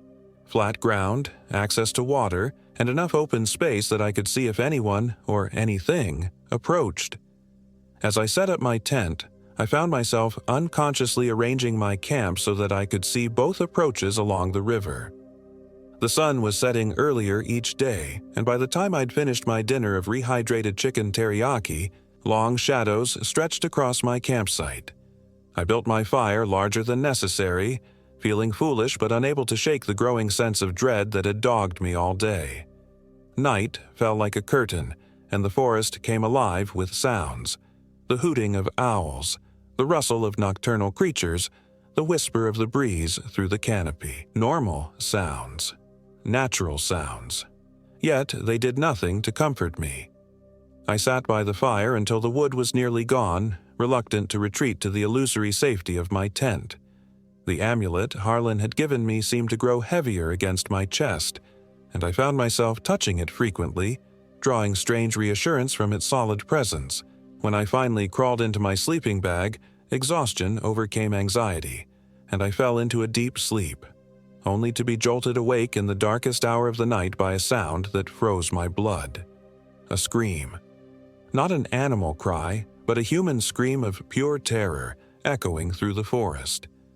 I sat bolt upright, fumbling for my headlamp. The scream came again, closer this time, trailing off into a gurgling moan that raised the hairs on my arms. It had come from downstream, along the path I would take tomorrow. "Hello?" I called, instantly regretting it. "Is someone there? Do you need help?" Silence answered me, so complete it seemed to swallow my words. Even the normal forest sounds had ceased, as if every living creature was holding its breath. I should check, I thought. Someone could be hurt. But I couldn't make myself leave the tent. Some primal instinct kept me frozen in place, my heart hammering against my ribs. This wasn't right. People don't scream like that unless they're being hunted. I spent the rest of the night in a state of hyper-alertness, straining to hear any sound over the pounding of my pulse in my ears. Nothing came. No more screams, no approach of footsteps, not even the return of normal forest ambience. Dawn broke with agonizing slowness, the pale light filtering through my tent revealing a world transformed by a fresh layer of frost, unusually heavy for September. When I finally worked up the courage to unzip the tent, I was met with a crystalline wonderland, every twig, leaf, and blade of grass encased in delicate white. Beautiful, if it hadn't been so unsettling given the season. There was no sign of Harlan, no campfire smoke, no tracks, nothing to indicate another human presence. I hadn't really expected him to be there, Part of me had already decided he was some kind of hallucination born of isolation. Yet his absence still deepened my unease. I should turn back, a voice in my head insisted. Something is wrong here. But stubbornness overrode caution. I'd come this far. I wasn't going to let fear, irrational fear at that, drive me away from completing what I'd started.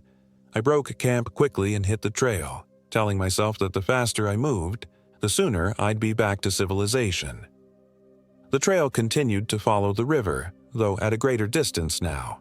The map showed it would eventually loop back toward the river at a place called Demon Lake, an unfortunately apt name given my state of mind. From there, it was a straight shot back to a ranger station and the comfort of other humans. As I hiked, the forest began to change subtly. The trees grew closer together, their trunks increasingly gnarled and twisted. The vibrant autumn colors gave way to sickly yellows and browns, as if the season had accelerated in this particular section of woods. Most disturbing were the areas where the trees seemed to grow at impossible angles, bending toward each other to create tunnel-like passages that the trail wound through. "Where the trees grow wrong," Harlan had said. "Stop it," I told myself. "Trees grow oddly all the time. Wind, soil conditions, competition for light, all can create unusual growth patterns." But the rational explanations felt hollow as the day progressed and the forest became increasingly alien. Twice I had to check my compass when the trail split, as the blazes marking the way had faded to the point of invisibility. By early afternoon, I realized I was off the main trail entirely. The path I was following was narrower, less defined, winding through increasingly dense undergrowth. I stopped to consult my map, trying to pinpoint where I'd gone wrong, but nothing matched up with what I was seeing. Panic fluttered in my chest. I was lost. No, not lost, I corrected myself. Temporarily misoriented. I had a compass. I knew the river was generally to the west. If I headed in that direction, I'd eventually hit water, and from there I could reorient. I struck out westward, forcing my way through underbrush where no trail existed. The going was much slower and more difficult, thorny bushes tearing at my clothes and skin. After what felt like hours but was probably no more than 40 minutes, I emerged from the thicket onto the bank of a small, still pond. This was not the Taquamenon River. The pond was perfectly circular, its black waters unnaturally still, reflecting the twisted trees that surrounded it like a dark mirror. No plants grew along its edge, just bare soil in a perfect ring around the water. It was beautiful in a terrible way, and I found myself drawn forward despite my unease. I knelt at the edge, peering into the obsidian surface. My reflection looked back at me, but somehow wrong. Too sharp, too clear, as if the water was more solid than liquid. And then my reflection smiled, though I was certain my own face remained frozen in shock. I scrambled backward, heart racing. My foot caught on a root, and I fell hard, the breath knocked from my lungs. When I looked up, there was a ripple spreading across the previously glass-smooth surface of the pond. Something was rising from the center. I didn't wait to see what it was. I ran, blindly, panicked, crashing through the undergrowth with no thought except to put distance between myself and that accursed pond. Branches whipped my face. Roots seemed to reach up to trip me, but I kept moving until my lungs burned and my legs threatened to give out. When I finally stopped, bent double and gasping for breath, I had no idea where I was. The forest around me was darker, the trees packed so densely that little light penetrated the canopy. The ground was carpeted with a thick layer of moss that seemed to absorb sound, creating an artificial silence broken only by my labored breathing. I fumbled for my compass with shaking hands. The needle spun wildly, never settling on a direction. My rational mind tried to find an explanation. Mineral deposits in the ground, perhaps, interfering with the magnetism. But I knew, on some instinctive level, that it was more than that. "The tangle," I whispered, Harlan's words coming back to me. "Where the light bends."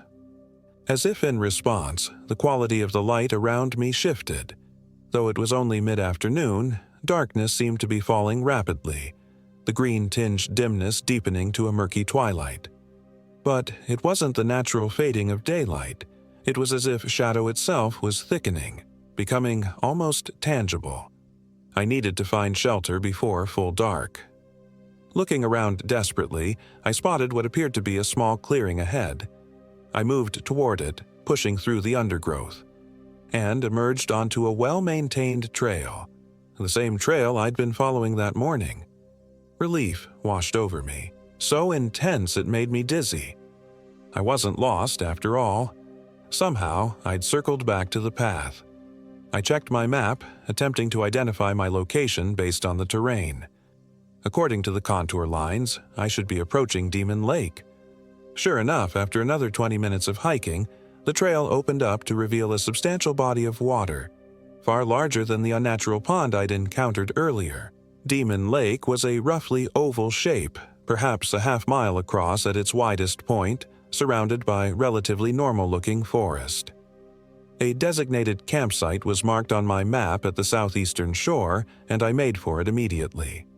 The campsite was clearly well used, a fire ring of stones, logs arranged as seating, even a crude wooden rack for hanging food bags out of reach of bears. The normalcy of it was immensely comforting after the strangeness of the day. I set up camp with methodical precision, focusing on each task to keep my mind from dwelling on what I'd experienced. The tent went up, water was purified, a fire was built, food was prepared, normal actions, safe actions. As night fell properly, I built the fire higher than was strictly necessary, creating a circle of light that pushed back the darkness. I sat close to the flames, the amulet clutched in my fist, taking comfort in its solid weight. That's when I noticed the scratching. At first, I thought it was just the normal sounds of the forest at night, branches rubbing together in the breeze, perhaps, or small animals moving through the undergrowth. But there was a deliberateness to it, a rhythm that wasn't natural. Scratch. Scratch. Scratch. Pause. Scratch. Scratch. Scratch. It seemed to be coming from the edge of the clearing, just beyond the reach of the firelight. I stood up slowly, shining my flashlight in the direction of the sound. Nothing. But as soon as I lowered the light, the scratching resumed. Closer now. "Hello?" I called, trying to keep my voice steady. "Is someone there?" The scratching stopped. Then, from directly behind me, "Thomas." I whirled around, heart hammering. A figure stood at the opposite edge of the clearing, tall, impossibly thin, its proportions all wrong. The firelight didn't seem to illuminate it properly, as if the shadows clung to it by choice rather than physical law. "Who are you?" I demanded, voice cracking. "What do you want?" The figure took a step forward, entering the circle of light. I wish to God it hadn't. It had a human shape, but only in the loosest sense. The limbs were too long, jointed in too many places. The torso was emaciated to the point where I could count the ribs straining against grayish skin. But it was the face that haunted me then, and haunts me still. A stretched, elongated parody of human features with a mouth that split the face nearly in half, filled with needle-like teeth. "I want to help you, Thomas," it said, and its voice was wrong too, like multiple voices speaking almost, but not quite, in unison. "You're lost." The creature took another step forward. I retreated, moving around the fire to keep it between us. "Stay back," I warned, though what threat could I possibly pose to this thing? It tilted its head at that unnatural angle I'd glimpsed through the fog the previous morning. "Don't you recognize me? It's Harlan." A laugh bubbled up from my chest, tinged with hysteria. "You're not, Harlan." "I am now," it said, and for just a moment its features seemed to shift, taking on a fleeting resemblance to the old man I'd met. Then the illusion was gone, and the monstrosity was back. "Just as I'll be you soon." My back hit a tree. I'd run out of space to retreat. "The hunger is terrible, Thomas," it continued, taking another step, "but the loneliness is worse. I need company, someone to talk to during the long years. It was close enough now that I could smell it, a sickly sweet odor of decay and something else, something chemical and wrong.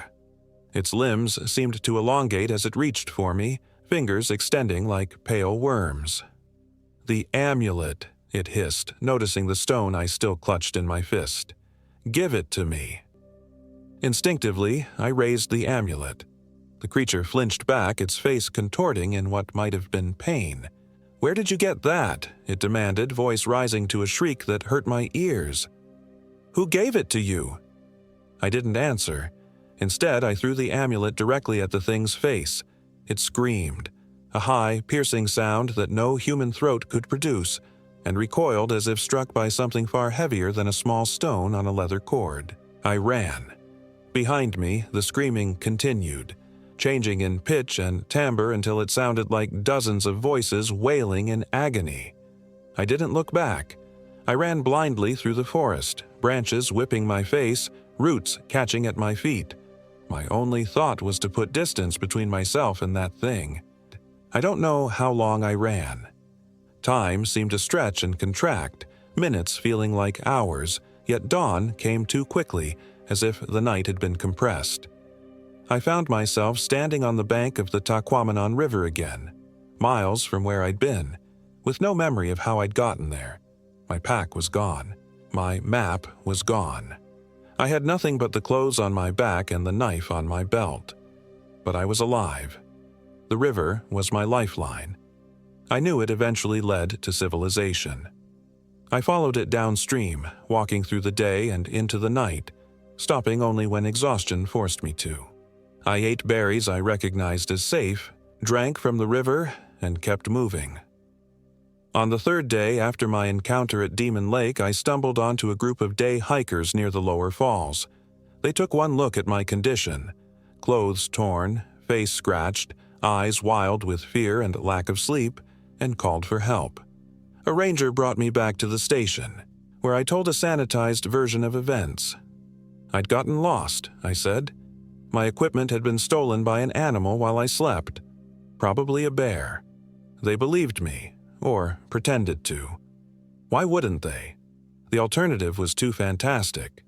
It's been 2 months since I left the Taquamenon wilderness. I'm back at my apartment in Detroit, back at my job, back to ordinary life, but I'm not the same. Sometimes, when I look in the mirror, my reflection seems to move a fraction of a second too slowly. Sometimes, I hear scratching at my bedroom window, though I live on the 14th floor.